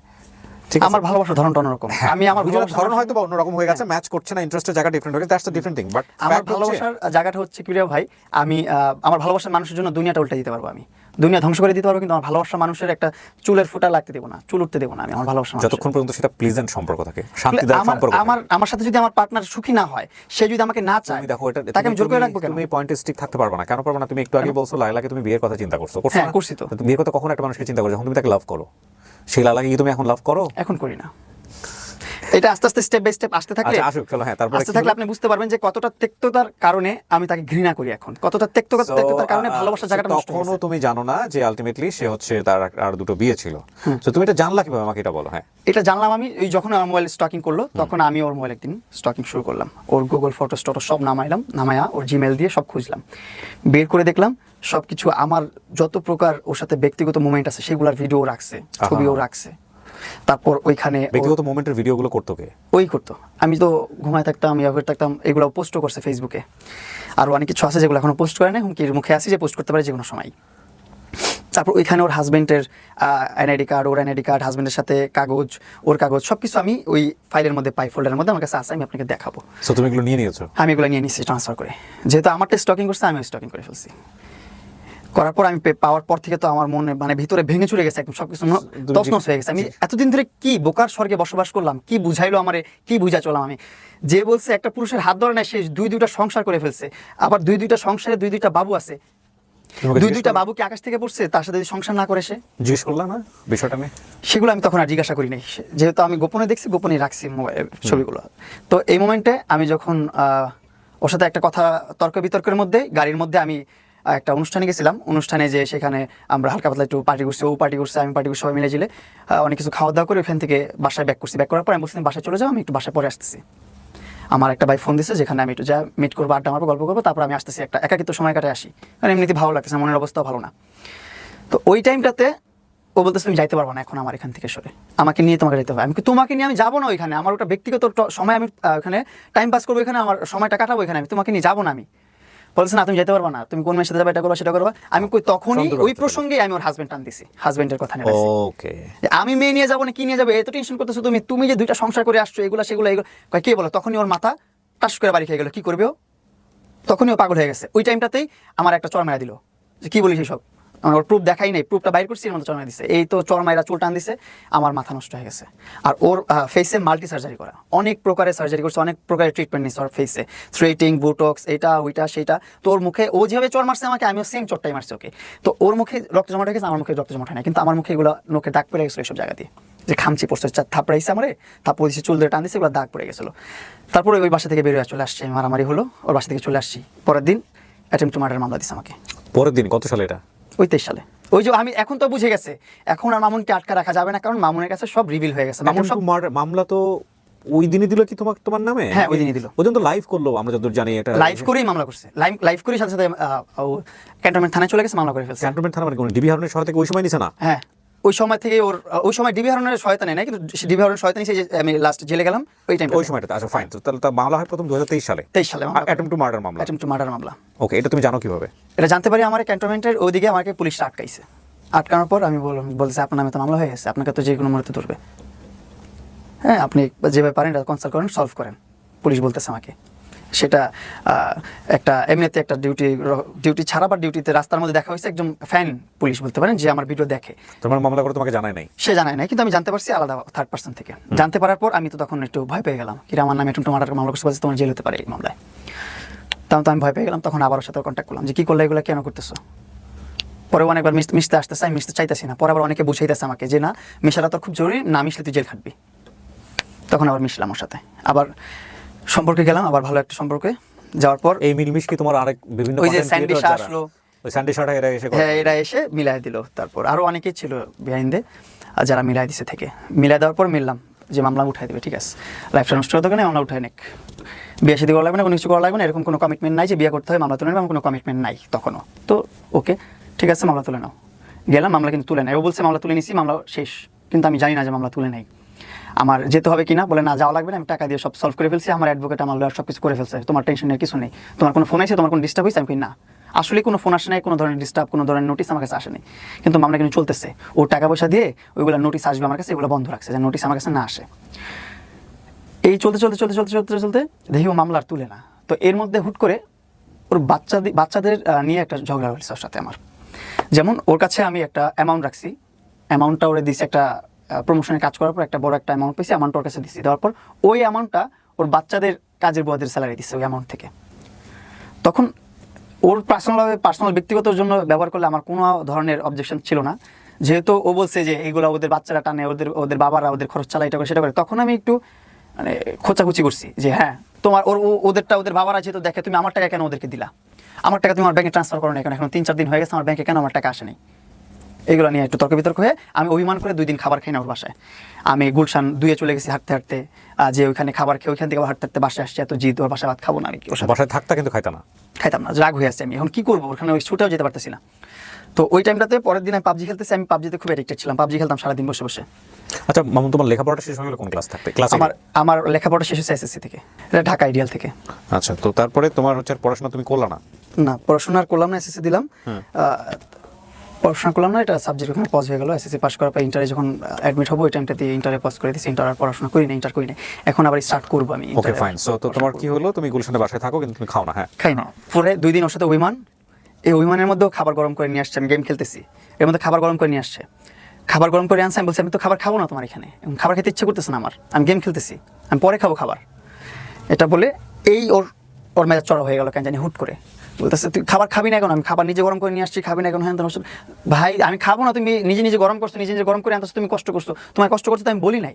এইগুলো নিয়ে তর্ক বিতর্কের মধ্যে এখন বলতেছে যে আমি ওর মেয়ে নিয়ে কথা উঠছে, তো তখন বলতে আমার মেয়ে নিয়ে কথা বলবি না, এটা হবি না, সেটা করবি না, আমার এগুলো সব তোর ভুলে যা, তোর সাথে আমার কোনো কথা নেই, তোমার বাসা থেকে এখন বের হয়ে যা। মানে কথার মাঝখানে লাস্ট কথা তোমার বাসা থেকে এখন বের হয়ে যা। কোনো ধরনের ঝগড়াঝাটি মারামারি কোনো কিছু নেই ওর সাথে আমার। তখন যেতে বলছে বের হয়ে যেতে, তখন খুব হার্ড হয়েছে আমি, যে না আমি অভিমান করে থাকতেই পারি, তোর এত কিছু জানার পর আমি তোর সাথে আছি, এটাই তো বড় বিষয় একটা। তারপর আমি অভিমান করছি, আমাকে সাথে সাথে বলছি ঘর থেকে বের হয়ে যায় এক্ষুনি। আমি আবার বলছি ঠিক আছে, আমি আমার জিনিসপত্র নিয়ে আমি ঘর থেকে বের হয়ে চলে আসছি। এক কাপড়ে বের হয়ে চলে আসছি। চলে আসার পর আমি ঢাকায় 1 মাস ছিলাম, রোজার মাস। তারপর রোজার ঈদ কাটাইলাম গ্রামে কাটানোর পর আবার ঢাকা আসছি। ঢাকা এসে মাসুদ ভাইয়ের সাথে কন্ট্যাক্ট করলাম, মাসুদ ভাইয়ের সাথে কথা বললাম। মাসুদ ভাই একটু আইডিয়া দিল বিজনেস। মাসুদ খান উনি একজন বিউটি এক্সপার্ট, বাংলাদেশের মধ্যে ভালো একজন বিউটি এক্সপার্ট, মেকআপ আর্টিস্ট। তো ওনার ধারা আমি একটা বিজনেস শুরু করলাম, বসুন্ধরা আবাসিকের মেইন রোডে প্রিন্স কাট সেলুন। এটার গ্র্যান্ড ওপেনিং করব। ওই টাইমটাতে আমি আবার লাইলাকে ডাকাইছি যে থাক, একটা ভালো একটা সময়, খারাপ একটা সময়, যে সময় ছিল আমার একটা ভালো একটা মোমেন্টও থাকুক, ওরে নিয়ে আসি। একসাথে এনে ওরে নিয়ে গ্র্যান্ড ওপেনিং করলাম। করার পর দেখি কি আমার নামে ওয়ারেন্ট বেরোইছে। ওয়ারেন্ট কিসের? ওই যে 2023 সালে অ্যাটেম্পট টু মার্ডার মামলা করছে, ওই অ্যাটেম্পট টু মার্ডারের ওয়ারেন্ট বেরোইছে। এটা গ্র্যান্ড ওপেনিংয়ের আগে অ্যাটেম্পট টু মার্ডারের মামলা বেরোইছে, ওয়ারেন্ট বেরোইছে। ওয়ারেন্ট বের হওয়ার পর এখন তো আমি ভয় পেয়ে গেছি অনেক, কিরে ওয়ারেন্ট বের হয়ে গেল, গ্রেফতারি পরোয়ানা বের হয়েছে, আমাকে অ্যারেস্ট করবে এখনই। পরে আমি তো এখন কি করবো, পরে মাসুদ ভাইয়ের সাথে কনসাল্ট করলাম, ভাই বিজনেস স্টার্ট করতেছে, কীভাবে কী করবো, সব তো নষ্ট হয়ে যাবে সব থেকে। পরে মাসুদ ভাই লয়ারদের সাথে কথাবার্তা বলে উনি আমাদেরকে, আমি স্যারেন্ডার করছি কোর্টে স্যারেন্ডার করে আমি আমার যে বক্তব্য সেটা পেশ করছে আমার লয়ার। পেশ করার পর আদালত মনে করছে যে হ্যাঁ এটা জামিনযোগ্য, জামিন দিয়ে দিছে। জামিনটা পাওয়ার পর ওর নিয়ে গ্র্যান্ড ওপেনিং করছি, জামিন পাওয়ার পর গ্র্যান্ড ওপেনিং করছে। তখন সঙ্গে সঙ্গে তুমি ওকে ধরো নাই যে তুমি এটা কেন ওয়ারেন্ট বের হইলো বা কি অবস্থা? এটা নিয়ে আর প্রশ্নই হয় না, ওর সাথে থাকি না আমি, ওর সাথে তো কথা বলি না আমি আর। ও তখন তুমি থাকো না? না, কথা বলি না। তো ওকে নিয়ে কেন গ্র্যান্ড ওপেনিং করলা তাহলে? ওই যে মনে করলাম যে একটা শুভাকাঙ্ক্ষী হিসেবে ওর হিসাবে ওরে নিয়ে আসি, গ্র্যান্ড ওপেনিং করাই, আমার জীবনের প্রথম বিজনেস, প্রথম একটা ভালো কাজ করতেছি, প্রথম কিছু একটা হচ্ছে, আমার প্রতিষ্ঠান হচ্ছে, একটু নিয়ে আসি, সবাই থাকুক, মুক্কা লাগালি না করে। এখন আমি ভাবতেছিলাম আমার এটাও যে আমার গ্র্যান্ড ওপেনিং যদি পুলিশ ঢুকায় দেয় অ্যারেস্ট করার জন্য, তখন আমি কি করবো? এই জন্য এটাও একটা পয়েন্ট ছিল আমার, ওকে আমার গ্র্যান্ড ওপেনিংয়ে রাখা। আরেকটা পয়েন্ট যে একটা শুভাকাঙ্ক্ষী ওরও রাখি আমার সাথে, এই দুইটা পয়েন্ট একসাথে কাজ করছে মাথায়। তো এই দুইটা চিন্তা ভাবনা করি আমার গ্র্যান্ড ওপেনিংয়ে লালাকে আনাইছি, লালাকে রাখছি। রাখার পর গ্র্যান্ড ওপেনিং করলাম, বিজনেস চলতেছে, 2-1 দিনের মধ্যে দেখি আবার আমার নামে ধর্ষণ মামলা বেরিয়েছে। ধর্ষণ মামলা? জি, ধর্ষণ মামলা বের হয়েছে। তাও ওর সাথে কিন্তু সম্পর্ক কিন্তু শেষ 3 মাস হয়ে গেছে, প্লাস 3 মাসের মাথায় আমার 2-3 মাসের মধ্যে আমার ধর্ষণ মামলা করছে আমার নামে। এই ধর্ষণ মামলা নিয়ে তো এখন আবার হ্যাসেল, এই তো ঝামেলা পড়ে গেলাম। ধর্ষণ মামলাটা করছে আমি জানি না, এটার একটা স্টোরি আছে, এই স্টোরিটাও আমি বলি এখন খুলে। ওপেনিং আমার প্রিন্স কাট সেলুনের গ্র্যান্ড ওপেনিংয়ের পর আমি আর মাসুদ ভাই গেছি আপনার চিটাগংয়ে চিটাগংয়ের একটা মত বিনিময় হচ্ছে কোনো একটা প্রকল্প নিয়ে, ওইখানে আমরা ছিলাম। ওইখানে অনেক গবেষণা, অনেক কথাবার্তা বলছে, অনেক মুরব্বী মানুষরা সেখানে শুনতেছিলাম, আমরা গেস্ট ছিলাম। তো ওই কাজ শেষে যখন আমি ব্যাক করতেছি কুমিল্লাতে, আবার মাসুদ ভাইয়ের সেলুন আছে, ওইখানে ভিজিট করে যখন ব্যাক করতেছি, দাউদকান্দিতে ফিল্মি স্টাইলে 15-20 জন পুলিশ এসে ঘেরে, কোন দিক থেকে আসছে, কি হয়েছে না হয়েছে, সার্কেল অফিসার, এটা ওইটা সেটা ভরা, 15-20 জন সবাই এসে গাড়ি ধরে রাখছে। মনে হচ্ছে যে একজন বাংলাদেশের ন্যাশনাল যে মাফিয়া বা ন্যাশনাল যে ক্রাইমের যে অনেক খারাপ কেউ থাকে, সেই যাচ্ছে, তাকে আটক করা হয়েছে। এরকমভাবে আমাকে আটক করছে। আমি তখন জানি না মনে হয় কী মামলা হয়েছে। আটক করার পর কী হয়েছে, বলছে আপনার নামে অভিযোগ আছে, আপনি যেতে পারবেন না, এখন এখানে থাকেন। আমি বলছি ভাই আমার তো গ্রেফতারি পরোয়ানা ফেরত আছে, এই যে দেখেন আমি তো গ্রেফতারি জামিন নিচ্ছি, আমি তো গ্রেফতার হওয়ার কোনো কথা নাই এখানে, আপনি মনে হয় ভুল হচ্ছে আপনার কোথাও। আমার কোনো ভুল হচ্ছে না, আপনি বসেন, আপনার নামে ধর্ষণ মামলা আছে। আমার মাথা মানে আকাশ ভেঙে পড়লো, শরীরটা ছেড়ে দিল সাথে সাথে, কি ধর্ষণ মামলা আমার নামে? পরে বলতেছে আপনি দাঁড়ান, আমি আপনার কাগজ দেখান, আপনি যেমন অ্যারেস্ট করতেছেন, আমাকে আটকে রাখছেন কেন, কাগজ দেখান। পরে উনি কোথায় কোথায় ফোন দিল, কাগজ পাঠাইলো ওনাকে, ওনার কাছে কিন্তু তখনও কাগজ নাই, সে কাগজ আনায় কাগজ আমার কাছে। সে কোন জায়গা থেকে তকবির করছে যে দাউদকান্দি সার্কেল অফিসার আরও যত পুলিশ আছে তারা কাগজ ছাড়াই আমাকে অ্যারেস্ট করে ফেলছে। পরে আমাকে কাগজ 10-15 মিনিট পর আমার কাগজ এনে দেখেছে, এই দেখেন আপনার কাগজ। তখন দেখলাম যে লায়লা আক্তার ফারহাদ আমার নামে ধর্ষণ মামলা করছে। কেন করছে? আমি এখন ইন্ডিপেন্ডেন্ট, আমি এখন বিজনেস করি, আমি আমার মতন মুভ অন করছি, আমি আমার মতন থাকতেছি, এই জন্য আমার নামে মামলা করছে। ওইখান থেকে ধরে ডিরেক্ট ওইখানে রাইখা, কতটা মানে ইম্পর্টেন্ট আমি অ্যারেস্ট হওয়াটা, তৎনগত ওইখান থেকে প্রাইভেট মাইক্রোবাস গেছে, পুলিশের গাড়ি জানায় কিন্তু আমাকে পিক করার জন্য, প্রাইভেট গাড়ি গেছে আমাকে আনার জন্য দাউদকান্দি থেকে, প্রাইভেট গাড়ি যে ওইখান থেকে পিক করে এনে থানায় রাখছে, ক্যান্টনমেন্ট থানায়, ওইখান থেকে চালান করছে আদালতে, ওইখান থেকে জেল খাটলাম আমি। এর মাঝখানে তো মিডিয়াতে সব আলোচনা সমালোচনা হলো। হারুনের কাছে তো গেল একবার, ডিবি হারুনের কাছে, হ্যাঁ, এটা যে ধর্ষণ মামলা করার আগে গেছে, তখন তো তোমার জানার কথা যে মামলা করার জন্য সে যাচ্ছে। আমি বুঝতে পারি না, সে বলতেছে সে নিউজ করতে গেছে, তার সাথে হলুদ সাংবাদিকের তো অভাব নেই, যেগুলোকে পালে এসে সবাইকে, সব সাংবাদিককে বলি না, কিছু কিছু সাংবাদিক আছে যারা হচ্ছে যে মিথ্যা প্রচার করে, তাদেরকে বলতেছি। সেই লোক নিয়ে গেছে, এসে বলতেছে আমার আইডিতে সমস্যা হয়েছে, এটা হয়েছে সেটা হয়েছে। সেই যে পাক না, তার 11টা পেজ, 8টার মধ্যে মনিটাইজেশন আছে। সে লাস্টে আমাকে বলে কি, তুমি চাইলে তো তোমাকে প্রতি মাসে আমি একটা করে বাইক কিনে দিতে পারি, বুঝছেন, তুমি চাইলে প্রতি মাসে একটা করে বাইক কিনে দিতে পারি, তুমি যদি আমাকে একটু সাপোর্ট করো, 8টা পেজে মনিটাইজেশন আছে, টাকা কত আসবে বুঝতেছো, এইভাবে পর্যন্ত বলছে। সে আবার যাবে তার অ্যাকাউন্টে সলভ করতে ডিবি অফিসে, তার সাথে যখন ঝগড়া হয়, সে আরেক আমাকে ফোন দিয়ে বলে যে মামুনের পেজটা এখনই শেষ করো, ডাউন করো, যে আমাকে নিয়ে লাইভ করছে, এটা সেটা করছে।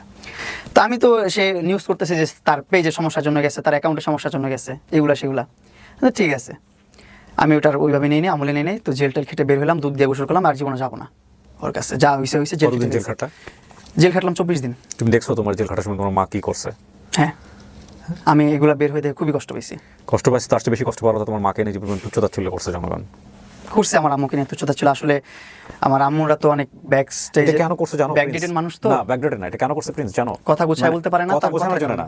তোমরা যখন, তোমাদের তো আজকে ধরো নতুন না, আমরা জানি তোমাদের সোশ্যাল মিডিয়াতে তোমরা যেভাবে মুভ করছো, তোমার আম্মাকেও জানাইছো, এটার মধ্যে তোমার আম্মা কিন্তু তোমাদেরকে নিয়ে বলতো, কমেন্ট করতো যে না ঠিক আছে থাকুক, বয়স একটু বেশি, ওদের দুজনেরই মাথা গরম, এই কথা আম্মু করতো, কারণ আম্মু বলতো যে মামুন যেভাবে হ্যাপি থাকি, মামুন যেভাবে না, কিন্তু সেটা অন্য। তোমার আম্মাকে মিডিয়া টানার তো কোনো প্রয়োজনই ছিল না, এটা কেন করছো? যে কারণে তোমার আম্মা যখন তোমার জন্য রাস্তায় নামলো, তখন কিন্তু তোমার আম্মাও বিভিন্ন রকমের কটু কথা শিকার হয়েছে মানুষের দ্বারা। মানে ধরো ও কিন্তু ওর বাচ্চাদেরকে বা ওর ফ্যামিলির কাউকে কখনো মিডিয়াতে সামনে আনে নাই, খেয়াল করছো? যখন কোনো ইন্টারভিউ দিছে আজ পর্যন্ত কোনো জায়গাতে যতবার ওনাকে প্রশ্ন করা হয়েছে উনি বলছে ফুল স্টপ, স্মার্টলি থামাই দেয় প্রেজেন্টারকে যে এর বাইরে নিয়ে কোনো কথা হবে না।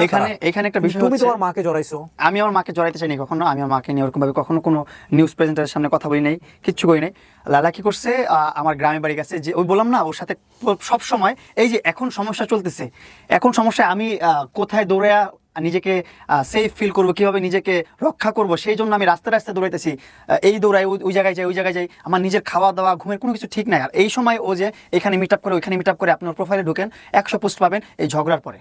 ও কতটা অ্যাটেনশন সিকার, ও এই ঝগড়া হয়েছে 5 দিন হয়েছে, 5 দিনের মধ্যে 500 ভিডিও আপলোড করে ফেলছে। 100 ভিডিও তো নর্মালি পাবেন ওর ভিডিওতে, ওর অ্যাকাউন্টে যান দেখবেন 100 ভিডিওর উপরে আছে, এখানে মিট আপ করে, সেখানে মিট আপ করে। আর মিট আপে যাচ্ছে, মিট আপের মধ্যে 20-30 জন নিউজ প্রেজেন্টার নিয়ে যাচ্ছে, তারা মাইক রেখে মিট আপ বন্ধ করে তারা নিউজ প্রেজেন্ট করতেছে। তার কতটা সময় আছে তার হাতে? তার বিষয় হচ্ছে আমি তো রাষ্ট্রবাদী, আমার মামলা রাষ্ট্র লড়বে, যা আমি তো মামলা করে দিয়ে এসছি, এটাই আমার জন্য অনেক কিছু। তারপর একটা রাষ্ট্র বুঝে নেবে, আইন বুঝে নেবে, সে তার মতন দৌড়াক, আমি আমার মতন চিল করি, সে তার মতো কিন্তু চিলে আছে, সে মিট আপ করে, এটা করে, সেটা করে, সে চিল করতেছে। মামলা করলো তোমার? হ্যাঁ, মামলা করলো, এই ধর্ষণ মামলা। এই দুধ দিয়ে গোসল করলাম, দুধ দিয়ে গোসল করার পর আমি বললাম যে আর জীবন হয় এই মহিলার কাছে যাবো না, এই মহিলার কাছে জীবনে যাবো না। 1 বছর কিন্তু পার হয়ে গেছে, যাই নেই। 1 বছরের মধ্যে এই 1 মাস আগে মাসুদ ভাই বলতেছে যে এইভাবে মামলা চলতে থাকলে চলতেই থাকবে, হাজিরা দিতেই থাকবে, শেষ হবে না। নারী কেলেঙ্কারি মামলা তো এগুলো শেষ হয় না, এগুলো খুবই ঝামেলা, সারা জীবন নষ্ট হয়ে যাবে, জীবন ফিউচার সুন্দর করতে পারবি না। সো বেটার হয় যে তোর একটা ভালো একটা মিউচুয়াল আন্ডারস্ট্যান্ডিং আইসা মামলাটা ক্লোজ কর। এই হচ্ছে আমাকে বলা হলো। ঠিক আছে ভাই, আপনারা যেটা ভালো মনে করেন। এখন আমার তো আর মুরব্বী, তাদের কি মানি, তারা বলছে যেহেতু ভাই যেটা ভালো মনে করেন আমাকে, তারপর নিস্তার দেন যেভাবে ভালো হয় আমার জন্য, আমার লাইফের জন্য। তারপর তারা মিলাই দিল আমাদেরকে, মিলাই দিয়া সে বললো যে ঠিক আছে তুমি লাইভে এসে সমাজের সামনে, মানে দেশবাসীর সামনে সবার সামনে আমাকে সরি বলবা, আমি তোমাকে সরি বলবো, শোধবাদ শেষ, আর কোনো কথা হবে না, আমি তোমার মামলা তুলে নিবো। আমি বললাম ঠিক আছে, তাহলে শুভাকাঙ্ক্ষী একটা আমাদের সম্পর্কে কী থাকবে? কয় আমি বললাম বন্ধু থাকি, আমি বললাম বন্ধু হই আমরা। ও বলে না, আমরা বন্ধু হবো কেন, আমরা কোলাবোরেশন পার্টনার, শুভাকাঙ্ক্ষী, আমি তোমার ভালো চাই, তোমার ভালো চাই, এতটুকুই, এর বাইরে আমাদের কোনো সম্পর্ক নেই। আমি ঠিক আছে, তোমার যেভাবে বলে ভালো মনে হয় বলো। তো আমি সব জায়গায় কিন্তু বন্ধু স্টাবলিশ করতে চাইছি, কিন্তু ও বলতে চাইছে শুভাকাঙ্ক্ষী, কোলাবোরেশন পার্টনার, এইগুলোই করুক, সমস্যা নেই, কিন্তু মামলাগুলো তুলুক। এর মধ্যে নিউজ প্রেজেন্টার দিয়ে একটা প্রেস কনফারেন্স করলাম, প্রেস কনফারেন্সে নিউজ করলাম, বললাম ওরে সরি বললাম, আমার সরি বললো। আমার ভুল বোকামি হয়েছে যে আমি স্টাম্প করে রাখিনি যে মামলা তুলবে, ভুল সরি বলার পর এই স্টাম্পটা করিনি আমি, ও বলে নেই। সিস্টেমটা করে নিয়ে দেখে এখানে আবার ফাইসা গেলাম। নিউজ প্রেস কনফারেন্স করার পর থেকেই ও আবার ওর কথা বলা শুরু হইলো যে এটা করতে হবে, সেটা করতে হবে, এখানে আসতে হবে, সেখানে আসতে হবে। এখন তো আবার ফাইসা গেছি, এখন আবার কি করব? এখন যখন যা বলে তখন তাই করতে হয়, যখন বলতে হয় এখন দিন, রাইতে বলে দিন, আর রাইতের বেলা দিন মানতে হয়। নাহলে পুলিশে ধরা দিবে, মামলা আবার স্টার্ট করে দিবে, মামলায় যেভাবে পারে সেভাবে করবে। পরে আমি বললাম ঠিক আছে, তুমি যেভাবে বলবো সেভাবেই হোক, আমরা ভালো বন্ধু হিসাবে থাকি। পরে এমনও হয়েছে যে আমি নিউজ করতেছি তখন আমি বলতেছি, আমি আমার বিয়ে হলে যখন প্রশ্ন করছে মানুষজন, আপনারা দেখছেন হয়তো বা অনেক জায়গায়, যে মামুন যদি বিয়ে করে আপনার কোনো সমস্যা আছে কিনা, বলতেছে আমার কোনো সমস্যা নাই, মামুন বিয়ে করবে, মামুনের হানিমুন নিয়ে যাবো আফ্রিকাতে, মামুনের এটা করে দেবো, সেটা করে দেবো, এইগুলো পর্যন্ত বলছে নির্লজ্জ মানুষটা। এগুলো বলার পর আমি কোন মেয়ের সাথে ঘুরলাম না করলাম, কোন ফ্রেন্ড নিয়ে ঘুরলাম, কোন ফ্রেন্ডের সাথে মেক আউট করলাম, তারপর কি বলে ডেট করলাম, সেইগুলো নিয়ে তার কত সমস্যা, কত ঝামেলা, সে কেন করলাম, এখন তো মামলা তুলবো না, কি করবি করে নি। প্রত্যেকবার এর থ্রেট আসতেই আছে। যতবার আমি কোথাও যাই ঘুরতে, ফ্রেন্ডদের সাথে আড্ডা মারতে যাই, ততবারই আমার ফোন দিয়ে বাজে ব্যবহার করে আর বলে যে মামলা তুলবো না। আর ওখান থেকে ফিরে আমি বারবার আমি কনভিন্স করি। তো লাস্ট টাইম যেটা হয়েছে, লাস্ট টাইম আমার বাসায় আসার পরে ও একটু কিছু খাওয়াইলো আমারে, খাওয়ানোর পর আমি একদম অচেতন হয়ে গেছি। অচেতন হয়ে আমি ওর বাসায় শুয়ে আছি, মানে অজ্ঞান হয়ে পড়ে আছি। আমি আপনাকে যদি দেখাই, এটা সুন্দর নর্মাল ঘুম না। নর্মাল এই ভিডিওটা তুমি পেলা কিভাবে? ভিডিওটা পেলাম আমি ওদের যে প্রেস একটা গ্রুপ আছে, সেই গ্রুপেও 6:30 বাজে আপলোড করছে এই ভিডিও। তোমার ভিডিও, আমার পার্সোনাল ব্যক্তিগত ছবি, ভিডিও সবকিছু। আমি আপনাদেরকে একটু দেখাই। এই যে ক্রাইম, ভেরি ডেঞ্জারাস ক্রাইম। এই যে দেখেন, মেড দ্য প্রেস। এটা উনি করেছে, তুমি শিওর? হ্যাঁ, ওনার ভেরিফাইড নাম্বার আমি দেখাই আপনাকে, আমি তো পুরো স্ক্রিন রেকর্ড করে রাখছি। তারপরে এই যে এটা ওনার ভেরিফাইড পেজ থেকে পোস্ট করা। এই মেয়েটা আমার একটা খুব ভালো একটা ফ্রেন্ড। দেখি ভিডিওটা, এটা হ্যাঁ এগুলো তো আলোচনা হয়েছে, সমালোচনা হয়েছে। So why don't you take some legal action? এই মেয়েটা খুব ভালো একটা ফ্রেন্ড আমার, ও চিটাগাং ভালো ফ্রেন্ড এইভাবে ছবি তোলে? আচ্ছা আমি তোমাদের জেনারেশন নিয়ে কথা বলতে চাই না ভাই, তোমরা এত ক্লোজ হতে পারো কিনা? Okay fine. ও হ্যাঁ, ওর পেজ থেকে তো করছে এটা, ওর পেজ থেকে করছে। ও এটা কারণ আছে এভাবে ছবি তোলার, কারণ কি ওর একটা বয়ফ্রেন্ড আছে অস্ট্রেলিয়াতে। এটা কে ছিল? এটা আমার একটা কাজের মেয়ে, মানে কাজ করার, মানে ভিডিও কন্টেন্টের কাজের মেয়ে। সেখানে আমরা এইভাবে okay fine, so you have T-shirt পরা আছে আমি, but she is also popular content creator. হ্যাঁ। ওর নাম কি? অনামিকা ঐশী। তো ও আমার খুব ভালো ফ্রেন্ড। মানে ওর সাথে তোমার যে ধরনের ভিডিও, সেটা তো তোমাদের মধ্যে ইন্টিমেসি ছিল? না, ইন্টিমেসি ব্যক্তিগত বিষয়, ইন্টিমেসি ভিডিও না, ব্যক্তিগত বিষয়, ঠিক আছে। ইন্টিমেসি কোনো ভিডিও নাই আমার এখানে, আমার কোনো পর্নোগ্রাফি ভিডিও নাই এখানে। আচ্ছা, অনামিকা ঐশীর সঙ্গে তোমার যে ভিডিওটা, এগুলো পর্নোগ্রাফি নাই এখানে, কোনো স্ক্যান্ডাল নাই, সব নরমাল ভিডিওগুলোকে ও খারাপভাবে ওইখানে আবার পর্নোগ্রাফি ঢুকাই দিয়েছে, অন্য মানুষের ভিডিও ঢুকাই দিয়ে সেগুলো আপলোড করছে। ওকে, আমি আপনাকে ওই জিনিসটা দেখাই একটু। জি। এই যে এই রেকর্ডের মধ্যে আছে, এই যে নাম্বারটা। আচ্ছা, ওই আরেকটা ঘটনা যেটা বলছিলাম এটা একটু বলা দরকার ছিল, একটু বলি। ওই যে বলেন যে ফ্রেন্ডের সাথে ছবি তুলে, এই মেয়েটা আবার কি করছে, মেয়েটার সাথে ওই দিনে প্রথম পরিচয় আমার, মেয়েটা ওর বয়ফ্রেন্ডকে ট্রিগার হয়ে বয়ফ্রেন্ডের উপর রাগ করে, বয়ফ্রেন্ড কি করছে, থাকে ঢাকার বাংলাদেশের বাইরে, ওই আবার আরেকটা মেয়ে নিয়ে ঘুরছে, ডেট করছে, দুজন খুব লয়াল ছিল। ছেলে যেহেতু ডেট করছে, মেয়েটাও রাগ হয়ে বলতেছে আমার বয়ফ্রেন্ড এরকম আমার সাথে চিট করছে, তোমার সাথে কয়েকটা ছবি তুলে এগুলো ওরে আমি ট্রিগার করবো, ওরে একটু মজা নেবো, চেতাবো, ওরে একটু আমাকে হারানোর ভয়টা ওকে দেখাবো, ও যেন ভয় পায় যে আমিও ডেট করতে পারি, আমিও বাইরে যেতে পারি, আমি ওকে ছেড়ে দিতে পারি। এই জন্য ওই ছবিটা তুলছি, ওই ছবিটাও আপলোড করেছি। এই জিনিস, এই স্টোরিটাও লেলা জানে। এই যে ওর ভেরিফাইড নাম্বার, এই নাম্বার থেকে যে দিচ্ছে এই জিনিসগুলো, এই সব প্রুফ। এই যে সকাল 6:30 বাজে ও পোস্ট করছে। আমি যদি এই লাইভ করে বের হওয়ার পর এইগুলো যখন করলাম, আবার বলি ওইখান থেকে শুরু করি, যে ওর বাসায় ঘুমাচ্ছি, ঘুম থেকে উঠলাম 11টার দিকে, উঠে দেখি কি অনলাইনে আমার ভিডিও, আমার ব্যক্তিগত ভিডিও, ব্যক্তিগত ছবি যেগুলো আমি তুলে রাখছি আমার মোবাইলে, সেগুলো পাবলিশ হয়ে গেছে। আমি কীভাবে পাবলিশ হলো, আমি ঢুকে দেখি কি মোবাইলটা লেলা স্টকিং করছে। স্টকিং করে আমার সব মোবাইল, যত ছবি, যত ভিডিও ছিল সব বের করছে। তারপর এই দেখেন ছবি দেখাই আমি, 10:22 দেখেন কীভাবে ঘুমাচ্ছি আমি, কোলবালিশের উপর মাথা দিয়ে এভাবে পড়ে আছি। এটা কি সুস্থ ঘুম? আমাকে অজ্ঞান করে রেখে আমার মোবাইল থেকে সকল প্রকার তথ্য, ব্যক্তিগত ভিডিও, ব্যক্তিগত পিকচার সব কিছু ট্রান্সফার করছে। এটা কিভাবে নিছে? পাসওয়ার্ড দেওয়া ছিল না? হ্যাঁ, পাসওয়ার্ড মুখস্থ করে রাখছি। কীভাবে জানো? ওর সামনে, এর মধ্যে তো 1 মাসের মধ্যে অনেকবার পাসওয়ার্ড খুলছি ওর সামনে, ও পাসওয়ার্ড দেখে মুখস্থ করে রাখছে। এটা আনলক করছে, করে ইনস্ট্যান্ট ট্রান্সফার করে এগুলো সব প্রেসের যে গ্রুপ আছে সকাল 6:30 থেকে পোস্ট করা শুরু করছে। 10:30 বাজে লেখছে যে মামুন ঘুমাচ্ছে এখনো। সেখানে আমি কীভাবে ট্রেস পাস করি ওর? এই ঘুম থেকে উঠে তো আমার মাথাটা নষ্ট হয়ে গেল। তখনই তুমি লাইভে যাও? তখন আমি বলি তুমি এগুলো কি করলা? না, তখন আমি লাইভে যাই নাই এখনো। তো আমি বললাম তুমি নিশ্চয় ভালো কথা, তোমার কাছে রাখতা, ব্যক্তিগতভাবে রাখতা, আমাকে বলতা, তুমি পোস্ট করে দিলে কেন এগুলো? আমারগুলো তো তুমি পোস্ট করতেই আসো, তুমি আগে থেকে 2024-23 সাল তখন থেকে আমার ব্যক্তিগত ছবি, ব্যক্তিগত ভিডিও আপলোড করতে আসে। ওর সাথে যতগুলো আপলোড করছে সেগুলো তো হিসাবই নাই, এগুলো নিয়ে তো তত মাথা ব্যথা না। কিন্তু এই যে এই মেয়েগুলো, এগুলো ওদের ভিডিওগুলো, ওদের ছবিগুলো, এগুলো তো কোনো স্ক্যান্ডাল না, কোনো খারাপ কিছু না, তুমি ওদেরকে এক্সপোজ করলা কেন এইভাবে?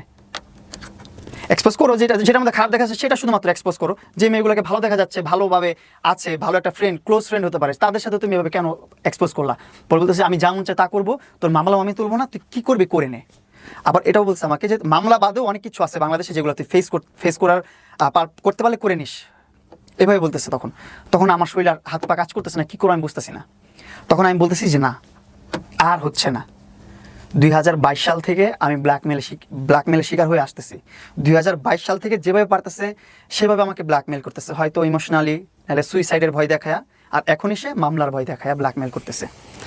আমি বলি না, এখন লাইভে যে সবার কাছে বলতে হবে, বাংলাদেশে একজন হলেও মানুষ আছে যে আমাকে হেল্প করতে পারবে, একজন হলেও মানুষ আছে যার কাছে যে প্রভাবটা আছে, যার কাছে একটা পাওয়ার আছে, যে পাওয়ারটা ইউজ করে ওকে থামাইতে পারবে, আমাকে এখান থেকে রিলিভ করতে পারবে, আবার বাঁচতে দিতে পারবে আমাকে।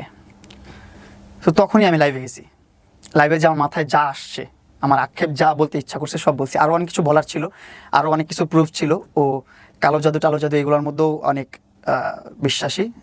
ওর বাসায় অনেক আলামতও আছে, আমি লাইভের মধ্যে দেখাতে পারি নাই, আমার এটা মাথায় ছিল না, খেয়াল ছিল না, যাতে কিছু দেখাতে হবে। অনেক কিছু আছে ওর বাসায়, তাবিজ এগুলো ঝুলানো টোলানো বহুত কিছু আছে। তো এইগুলো দেখাবো, এটাও দেখাতে পারি নাই। এগুলো করে আমি ওর বাসা থেকে বের হয়ে আসছি। তুমি দেখাইছো, তারপরে বেশ কিছু বিজ্ঞাপন হয়েছে তার বাসার, একটা ছোট দোলনা নিয়ে দেখলাম যে সেই দোলনারও একটা বিজ্ঞাপন, চলছে, তার গেঞ্জির বিজ্ঞাপন চলে, তার 3/4 প্যান্টের বিজ্ঞাপন চলে। মানুষ চায় এগুলো হোক, বলে অনেক সুবিধা আছে। অনেকে বলতে পারেন যে কিবরিয়া তুমিও তো করলা।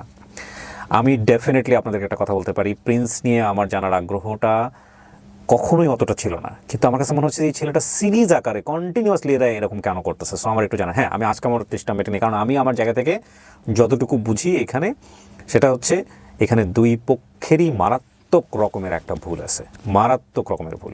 সেটা হচ্ছে আমরা আসলে কোন দিকে যাচ্ছি আমরা ক্লিয়ার না। আর মানে ওনারা দুজনের জায়গা থেকে আমার যেটা মনে হয়, উনি আসলে হ্যাঁ ইমোশনালি হয়তো ওনাকে ফলো ইন করছে ছেলেটার উপরে, এ হয়তো মনে করছে ঠিক আছে একটা টাইম পিরিয়ডের জন্য আমরা ঠিক আছে একসাথে থাকতে পারি, ভালো না লাগলে চলে যাবো, কারণ বিয়ে শাদী তো করা সম্ভব না। কোন একটা সময় হয়তো কমিটমেন্ট দিয়ে ফেলছিল, সেখান থেকে সরে আসছে অতীত জেনে, কোনটা সত্য কোনটা মিথ্যা সেটা আল্লাহ ভালো জানেন। But the fact is that এই অসম সম্পর্ক নিয়ে যে সোশ্যাল মিডিয়াতে যে কাদা ছড়াছড়ি, সেটার কারণে আমার একটা আগ্রহ তৈরি হয়েছিল, যে কারণে আমি নীরবকে নক দিই। কারণ নীরবকে একটা ইন্টারভিউ করেছিলাম যে আসলে কি একটু পুরো গল্পটা জানি। আমি আসলে আমার কাছে মনে হয়েছে ও আজকে যেটা এগুলো বললো বা যে জায়গায় এসে দাঁড়াইছে, তাতে আমার কাছে মনে হয়েছে এই গল্পের আমার ব্যক্তিগত অভিমতের জায়গা থেকে আমি যদি বলি, তাতে আমি বলবো যে 20% সত্য, বাকি 80% আমার কাছে মনে হয়েছে যে ও ব্যাকআপ দেওয়ার চেষ্টা করছে, অনেক কিছু বলে নাই এখানে। তবে এটা ঠিক, বাই দ্য ওয়ে ব্যাকআপটাকে আমি মিথ্যা বলতেছি না, কারণ ও যদি ইন ডিটেইলি বলতে চায়, কারণ ওরও অসংখ্য ফল্ট বের হবে এখানে, ওকেও ধরা যাবে। তবে এটা ঠিক যে 17-18 বছরের একটা ছেলে, তাকে বাসায় নিয়ে গিয়ে তার সাথে থাকা, একসঙ্গে থাকা, এবং সে যদি ম্যাচিউর একটা মেয়ে হয়, তাহলে আইনের জায়গা থেকে আমার মনে হয় এখানে আসলে ওরও কিছু না কিছু বলার রাইট আছে। যেভাবে লায়লা বলছেন সেভাবে ওরও বলার রাইট আছে। আমি তোমাকে একটা প্রশ্ন করি, তোমার এগুলো যখন ব্যক্তিগত ছবিগুলো এক্সপোজ করলো, তুমি কেন লিগ্যাল অ্যাকশন নাও নাই? তোমার কোনো লয়ার ছিল না মাঝখানে? তুমি একজন লয়ার পাইছিলে, এর মধ্যে তুমি তার সাথে টিকটক করতেছিলে। ওর বাসা থেকে বের হওয়ার পরপরই ও ওর ক্যান্টনমেন্ট থানায় যে আরেকটা অভিনয় সাজায় আরেকটা মামলা করছে আমার নামে। বাসা থেকে বের হওয়ার পরপরই? হ্যাঁ। এই লাইভ করার পরপরই? হ্যাঁ। মামলা করা কি এত সহজ? মামলা গেলে আর ওর মামলা নেয়ও। এই জন্যই আমি আপনার কাছে ব্যক্তিগতভাবে কেন মনে হয়েছে যে আমি আসলে কাল্পনিকভাবে কথাগুলো বলতেছি জানি না। আমি যতগুলো কথা বলছি ব্যাকআপ দেওয়ার জন্য আমার কথা না, যতগুলো কথা বলছি একটা চুলো মিথ্যা না। এটা যদি আপনি আমাদের পবিত্র কোরআন শরীফ এনে দেন, সেটার উপর হাত রেখে আমি বলতে পারবো আমার একটা ওয়ার্ডও মিথ্যা না। এমন আছে যে আরো অনেক ধরনের কথা আছে যেগুলো বলি নাই। হ্যাঁ ঠিক আছে, অনেক কথা বলতে গেলে তো আবার 4 বছরই লাগবে, 4 বছরের গল্প বলতে গেলে। তুমি এই যে এতগুলো মামলা, তোমার 5টা মামলা করছো তাই না? 5টা তো 6টা টোটাল 6টা মামলা চলতেছে। কি কি মামলা? অ্যাটেম্পট টু মার্ডার 2টা, অ্যাটেম্পট টু 2টা, হ্যাঁ। তারপর ধর্ষণ মামলা, হ্যাঁ। তারপর মানহানি মামলা, তারপর আপনার ভরণ পোষণ দেই না। ভরণ পোষণ তুমি কিভাবে? সেটা জানি না, ও করছে ভাটার থানায় যা করছিল যেটা। ভরণ পোষণ তো বিয়ে সম্পর্কের পরে আসে। তারপর 2টা হুমকির মামলা দিছে যে আমি নাকি হুমকি দিছি যে মামলা তোলার জন্য। আচ্ছা, এগুলো করছে। তো তুমি জামিন আছো কোন মামলায়? সবগুলোতে জামিন আছি, একটাতে জামিন নাই, যেটা নতুন করছে। এজন্য আমি খুব আতঙ্কের মধ্যে আছি। যে কোনো সময় তুমি আবার অ্যারেস্ট হয়ে যাবে। আমি যে কোনো সময় আবার অ্যারেস্ট হতে পারি। ওর লয়াররাও এত এডুকেটেড মানুষ, সে বলতেছে আমি চাই না মামুন এলার কাদা ছিটাছিটি করুক, তারপরও তারা মামলা রেডি করে দিচ্ছে, কিভাবে ট্র্যাপ তৈরি করতে হবে সেটাও শিখাই দিচ্ছে। কিন্তু তাহলে তোমাদের জায়গা থেকে তোমরা যে বারবার বসার পর আসলে লায়লা এখন কি চাচ্ছে তোমার কাছে? মানে মামলাগুলো কেন কি চাচ্ছে? আপনার যখন মামলা করে তখন আমাকে এক মেসেজ দিচ্ছে একটা, আমি আপনাকে দেখাবো, আমি দিয়েও দিব আপনাকে, আপনি যদি ইউজ করেন আরো বেটার, আমার জন্য অনেক উপকার হবে। সেখানেও বলতেছে মামলা 2টা কাজ করা যায়, এক হচ্ছে তুলে নেওয়া, আর এক হচ্ছে যেভাবে চলতেছে সেভাবে চলা। যদি চাও তুলে নেই তাহলে তোমার 2টা উপায় আছে। এক, আমার সাথে লিভ টুগেদারে থাকতে হবে, আমার সাথে থাকতে হবে, আবার রিলেশনশিপে থাকতে হবে। সেকেন্ড হচ্ছে আমাকে ফিজিক্যালি অ্যাসল্টের জন্য 90 লক্ষ টাকা জরিমানা দিতে হবে। এটা হচ্ছে লায়লা কনভারসেশন, আমার কাছে স্ক্রিনশট আছে, আমি দিচ্ছি আপনাকে। এটা এই ছিল ওর প্রথম কনভারসেশন। এখন ওর কনভারসেশন কি বা ওর চাহিদা কি আমি বুঝতেছি না। কারণ 1 মাস আগে বলছে যে মামুনের কাছ থেকে কোনো ধরনের চাহিদা আমার নাই, মামুন আমার কাছে অনলাইনে সরি বলবে, আমি মামুনকে সরি বলবো, মামলা তুলে ফেলবো। কিন্তু এখন এসে আবার ওর অনেক ধরনের চাহিদা শুরু হচ্ছে। এখন আবার ও পোস্ট করে মামুন প্রক্রিয়া করছে, আমি কেন করবো, আমি সিঙ্গেল একটা ছেলে, আমি কেন কি করবো, কাকে বলে বউ রেখে অন্য মেয়ে নিয়ে ফুষ্টিনিষ্ট করলে তাকে বলে প্রক্রিয়া। ওকে প্রক্রিয়া বুঝে না, ও যেটা করছে সেটা হচ্ছে প্রক্রিয়া। ওর তো লাইফের স্টোরির অভাব নাই, ওর যে কলিগরা আছে বা ওর যে ফ্রেন্ডসরা আছে, আমি তো আরো কিছু কয়েকজন মানুষের সাথে মিট হয়েছি, একজনের সাথে পরিচয় করাই দিছে, তারপরও সে কোনোভাবে ট্র্যাপ করে তাকে আমার কাছ থেকে সরাই দিছে যে সে যেন আমার সাথে কথা বলতে না পারে। তার কোনো বন্ধুর সাথে সে আমাকে মিশায় নাই, শুধুমাত্র 2টা পার্সনের সাথে মিলাইছিল। সে দুজনেই বসুন্ধরাতেই থাকে, মানে রাস্তার মধ্যে দেখা হয়েছে একজনের সাথে, আরেকজনের বাসায় নিয়ে গেছিল দেখা করাইতে। এই 2টা পার্সনের সাথে দেখা করাইছে। তো একটা পার্সন যার সাথে রাস্তায় দেখা করাইছে, সে আমাকে বলছে তার কোনো ঠিক নাই, সে কত ছেলের সাথে প্রেম করছে, কত ছেলের সাথে ধরেছে, সে জামাই রেখে যে আরেকজনের সাথে করতো, এগুলোর কারণে ডিভোর্স হয়। শুধু সে এক আর্মি অফিসার রেখে আরেক আর্মি অফিসারের সাথে যে করতে, এগুলো কথা ওই লোকগুলা বলছে আর কি। আমি আমার কাছে শোনা কথা এগুলো আর কি। বলে 4 বছর তুমি কই ছিলা, 4 বছর তুমি খোঁজ পাও না। আমি খোঁজ পাই তো সরে আসতে চাইছি, তখন থেকে তো তুমি মামলা দিয়ে আটকে রাখছো আমাকে। আমি তো সরে যেতে চাইছি তখন থেকেই, আমি তো জানার আগে থেকেই সরে যেতে চাইছি। মানে তোমার সরে আসার মূল কারণটাই কি এটা যে ওনার আরো দুটো বিয়ে ছিল এটাই? এটা ছাড়াও আমি প্রথম থেকেও যখন ওর সাথে সম্পর্ক শুরু হয় তখন আমাকে বলছে কোনো ধরনের কমিটমেন্ট নাই, আমার সাথে তোমার সংসার করতে হবে না, বিয়ে করতে হবে না, কিছু করতে হবে না, তুমি তোমার মতো লাইফ লিড করবো, আমি আমার মতো লাইফ লিড করবো, কিন্তু এই কিছুদিন আমার সাথে থাকো, এটা করো সেটা করো, ঠিক আছে। এর মধ্যে যখনই চলে আসি তখনই হাত কেটে ফেলে মরে যাবে, যখনই চলে আসি তখনই বিষ খায় মরে যাবে, যখনই চলে আসি তখনই হারপিক খেয়ে ফেলে মরে যাবে, এর দিয়ে ফোন দেওয়া, তারা দিয়ে ফোন দেওয়া যে মরে যাচ্ছে, মরে গেলে তখন আমি কি করবো, তখন এটা ব্ল্যাকমেল ছিল। এখন ওইগুলো আর ব্ল্যাকমেল মরে গেলে তুমি যে মামলা খাটবা সেই মামলা তো হয়ে গেল 6টা, এখন তুমি ওই সেটাতে তুমি রাজি ছিল বলে এখন 6টা খাইছো, এই হচ্ছে এখন বিষয়। মামলা খেয়ে গেছি কতগুলা, এখন আমি কার কাছে যে আমার দুঃখ বলবো, কার কাছে আমি প্রকাশ করবো, এই জন্য আপনাদের কাছে এসে আমি আমার মনের যে কথাগুলো এখানে কথা হচ্ছে না প্রিন্স, প্রথম কথা হচ্ছে যে তোমার বাকি বিষয়গুলো নিয়ে অনেক কথা হচ্ছে, সেগুলো নিয়ে আমার কোনো কোয়ারি নাই। আমি তোমার যে BMW নিয়ে কথা হচ্ছে, এগুলো নিয়ে কথা হচ্ছে, this are not my cup of T. But আমার মূল কথাটা হচ্ছে কি, এখানে লায়লা তোমাকে, তোমার কথা যদি আমি ধরে নেই সবকিছু সত্য, তাহলে লায়লা তোমাকে যে কোনো উপায়ে চায়, এটা হচ্ছে মূল কথা, যেটা না চাইলে তোমার নামে এতগুলো মামলা কেন দিবে? এখন বলতেছে আমি মামলার কাছ থেকে, তুমি একটা কাজ করো, এখন আমি জানি এটা খুব ফানি হয়ে যাবে, তুমি দ্রুত একটা বিয়ে শাদী করে ফেলো। নাম্বার 1 পরামর্শ তোমাকে একটা দেই, তুমি যদি বাঁচতে চাও তুমি দ্রুত একটা বিয়ে শাদী করো। কারণ আমি তোমাকে কথা কেন বলছি, তুমি মামলা কম্প্রোমাইজ করার জন্য যেভাবে তার কাছে বারবার গেছো, তো আরো 2-4টা মামলা দিয়ে ফেললে তো আমার মনে হয় তুমি কোনো একদিন বিয়ের তো করতে রাজি হয়ে যাবা, যে মামলা বিয়ে করে ফেললে তাকে সে তো মামলা তুলে নেবে, কারণ হাজবেন্ডের জন্য। এটা তো কোনো পদ্ধতি না। শোনো, তুমি এক ব্ল্যাকমেইলের ভয়ে তুমি আরো 10 বার ব্ল্যাকমেইল হইছো। তোমার কথা যদি সত্য আমি ধরেই নেই সবকিছুতে, তুমি হাত কাটা দেখে ভয় পাইছো, এবং এই হাত কাটা শুধুমাত্র একটা পুরুষের জীবনে বা একটা ছেলের জীবনে এগুলো এরকম হয়। ছেলেরা হাত কাটে না, মেয়েরাই কাটে। উইথ ডিউ রেসপেক্ট, আমি কাউকে অপমান করছি না, বা যেটা সত্য, ছেলেরা হয়তো খুবই কম কাটে, বাট বেশিরভাগ মেয়েরাই কাটে। এবং এই হাত কাটা দেখে ভয় পাইলে, কিংবা ওই যে রশি ঝুলাই ফেলছে এটা দেখে ভয় পাইলে, ওই পুরুষের জীবন, ওই ছেলের জীবন সারা জীবন ওইখানেই আটকে থাকবে। প্রথম কথা হচ্ছে এটা। তুমি এটা ভয় পাইছো, ভয় পাইয়া তুমি এখান থেকে বের হয়ে আসতে পারো নাই, তুমি কম্প্রোমাইজ করছো, তোমার পার্সোনালিটিও জাজ করে ফেলছে। যদি তুমি যা বলছো যদি সত্য হয়ে থাকে, ইভেন ডেফিনেটলি এগুলাই ঘটে আমাদের সোসাইটিতে। তোমার পার্সোনালিটিও জাজ করে ফেলছে যে এই ছেলে তো ভয় পায়, তো যে কারণে তোমাকে ভয় পায় সে অ্যাচিভ করতে চাইছে, এবং তোমাকে তুমি যেভাবে ভয় পাবা সেভাবে সে রাস্তাতেই গেছে। তুমি মামলার ভয় পাইছো, পুলিশের ভয় পাইছো, জেলের ভয় পাইছো, আলটিমেটলি তোমাকে সে সেই জায়গাটাই নিয়ে গেছে। এখন আমার কথা হচ্ছে প্রিন্স, তুমি জেল থেকে ঘুরে আসছো, সে যদি অন্যায় করে থাকে তাহলে তুমি জেলের ভয় কি জন্য পাচ্ছ? সে যদি অন্যায় করে থাকে তুমিও আইনের অ্যাকশন নাও। একটা মামলা কি তুমি করছো তার এগেইনস্টে? না, একটা মামলা করি। কেন করো নাই? তোমাকে কেউ পরামর্শ দেওয়ার মতো নাই? আমি জিডি রেডি করছি, যাইতে পারছি না, আবার আরেকটা মামলা করছে তো আমার নামে, আমি মামলা করতে যাবো, তখনই আমাকে আবার অ্যারেস্ট করে। তুমি তোমার একজন ভালো লয়ারের সঙ্গে কথা বলো, একজন ভালো লয়ারের সঙ্গে কথা বলো। এটা তো ডেফিনেটলি ইটস আ ক্রাইম। আমি প্রথম কথা হচ্ছে আমি জানি না কোনটা সত্য কোনটা মিথ্যা, বাট বাংলাদেশের আইন অনুযায়ী তোমার রাইট পাওয়ার অধিকার আছে। কাজ তোমরা দুজনের একজনও ভালো করো নাই, প্রথম কথা হচ্ছে এইটা। হ্যাঁ, কিন্তু কথা হলো যে তোমার নামে যেরকম মামলা হয়েছে সেই জায়গা থেকে তোমার কিন্তু ওনার যেরকম রাইট আছে বিচার পাওয়ার, তোমারও কিন্তু রাইট আছে অবশ্যই। সো তোমার সাথে তুমি যেগুলো বললে এতগুলো অবিচার যদি হয়ে থাকে, সো সবচেয়ে বড় ব্ল্যাকমেল তোমার ভাষায় তুমি হইছো। তো তোমারও তো আইন অনুসারে অ্যাকশন নেওয়া উচিত ছিল, তুমি নাও নাই কেন? আমি নেই, আমি ভাবছি যে আমাদের যে বিষয়টা চলতেছে মামলাগুলো তুলে নিক, আমি আর হ্যাসেলের মধ্যে ঢুকতে চাই না। মামলায় আমার যে টাকা পয়সা খরচ আছে, এত হ্যাসেল আছে, এগুলো আমি নিতে চাচ্ছিলাম না। আমি চাচ্ছিলাম যে অপরের মধ্যে বের হয়ে যায় এখান থেকে।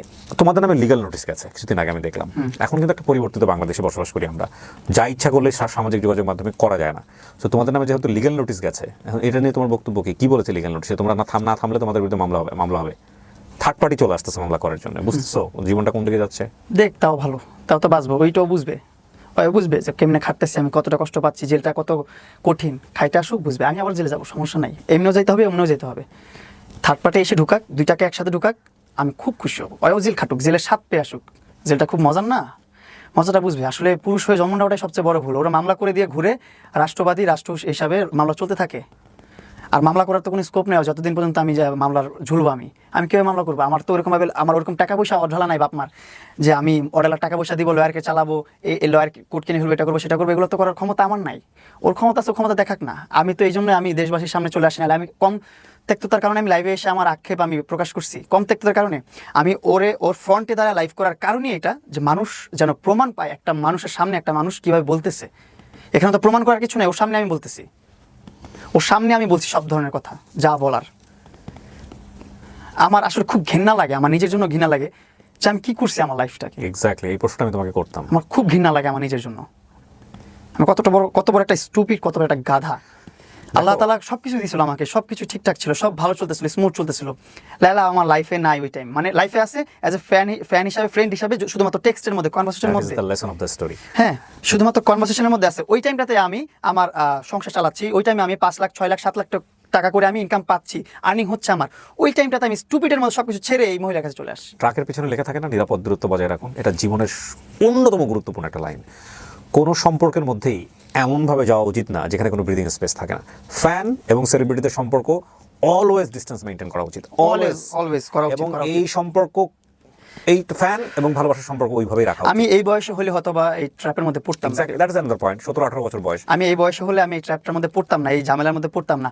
আর আপনি দেখেন পরপর যতবার কন্ট্রোভার্সি হয়, সমাজ নষ্ট হয় বা যাই বলেন, সেটা কিন্তু আমার ওয়ে থেকে আগে আসে না, ওর ওয়ে থেকে আসে। কারণ কি, ও চায় টপ অফ দ্য লাইনে থাকতে, ও চায় অ্যাটেনশন মানুষের, ও এখন একজন অ্যাটেনশন সিকার। ও দেখেন কয়টা পোস্ট করছে ওর বাসা থেকে লাইভ করে আসার পর, আমি কয়টা পোস্ট করছি। একটা সিঙ্গেল পোস্ট আমাকে দেখাতে পারলে কি বিরিয়া ভাই আপনার আমার বাড়ি দিবেন এই জায়গায় দাঁড়ায়।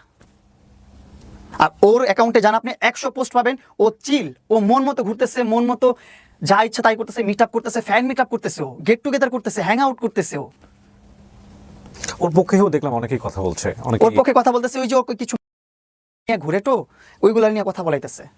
যে কথাটা একটু টুট মেরে দিয়ে, যা আমি কাউকে ছোট করে কথা বলতে চাই না, কারো ক্যারেক্টার নিয়ে কথা বলতে চাই না, কিন্তু ওই লোকগুলো এসে বলে যে আমি সাক্ষী ছিলাম মামুন লায়লার বিয়েতে। আমি আপনাকে একটু শোনাই এই কথাটা। তোমরা বিয়ে শাদী করছো নাকি? এই কথাটা আমি শোনাই, এই লাইনটাও, এই টপিকটাও একটু কথা বলা দরকার আমার এখন।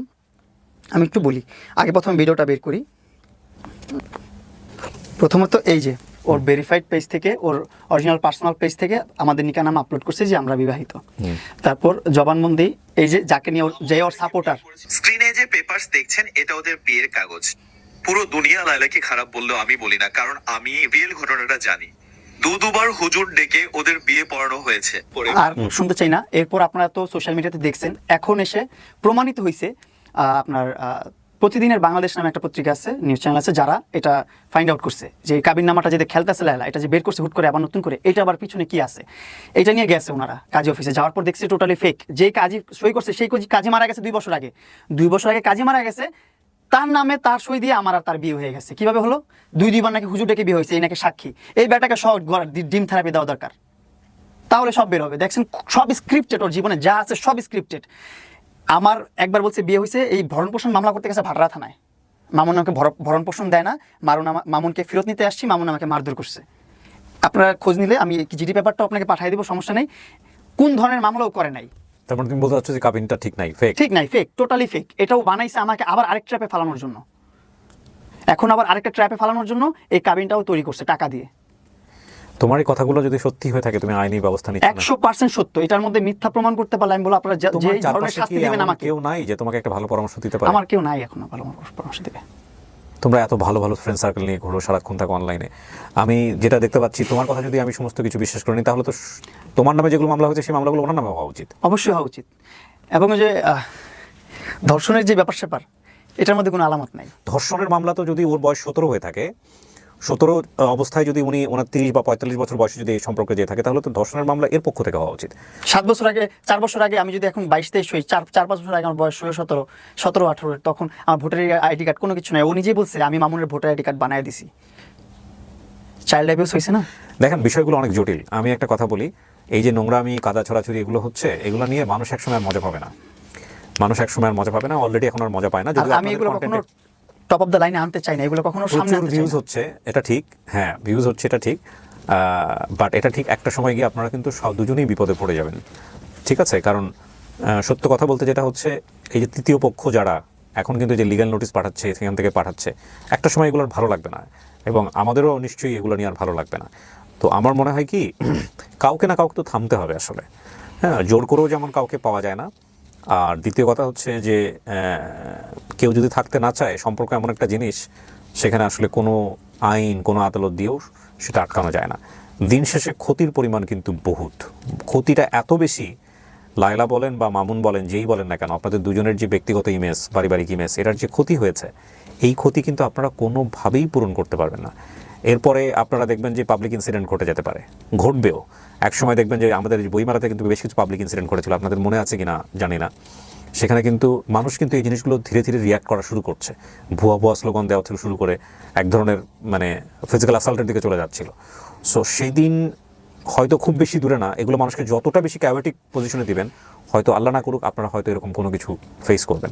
সো আমার মনে হয় আপনাদের থামা উচিত, দুজনেরই ও থামা এটা উচিত। এনজয় করে, আর ও হ্যাং আউট করতেছে, গেট টুগেদার করতেছে 2-4-500 মানুষ নিয়ে, 2-4-5 হাজার মানুষ নিয়ে হ্যাং আউট করতেছে। আমার মনে হয় যে এগুলো থামানো উচিত। আর এই মামলা বলেন বা যেটাই কিছু বলেন, এখানে কিন্তু মানুষ একটা সময় বুঝে যাবে কোনটা রাইট কোনটা রং, ঠিক আছে? সো এটা আমার মনে হয় স্টপ করা উচিত।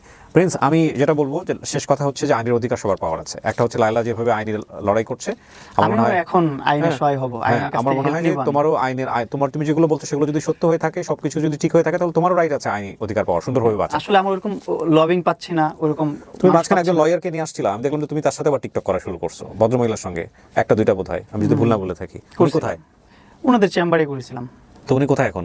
উনি আছেন। এগুলো তো ভয়ঙ্কর রকমভাবে অপরাধ, কারো ব্যক্তিগত জিনিস তথ্য পাশ করে দেওয়া, ঠিক আছে? প্রিয় দর্শক এবং শ্রোতা, লাস্টের দিকেও যে লাইনগুলো বলেছে সেগুলোই কিন্তু আজকের গল্পের মোরালিটি, যে কোনো সম্পর্কে এমনভাবে জড়া উচিত না যেটা আপনার জীবনটাকে শেষ করে দিবে।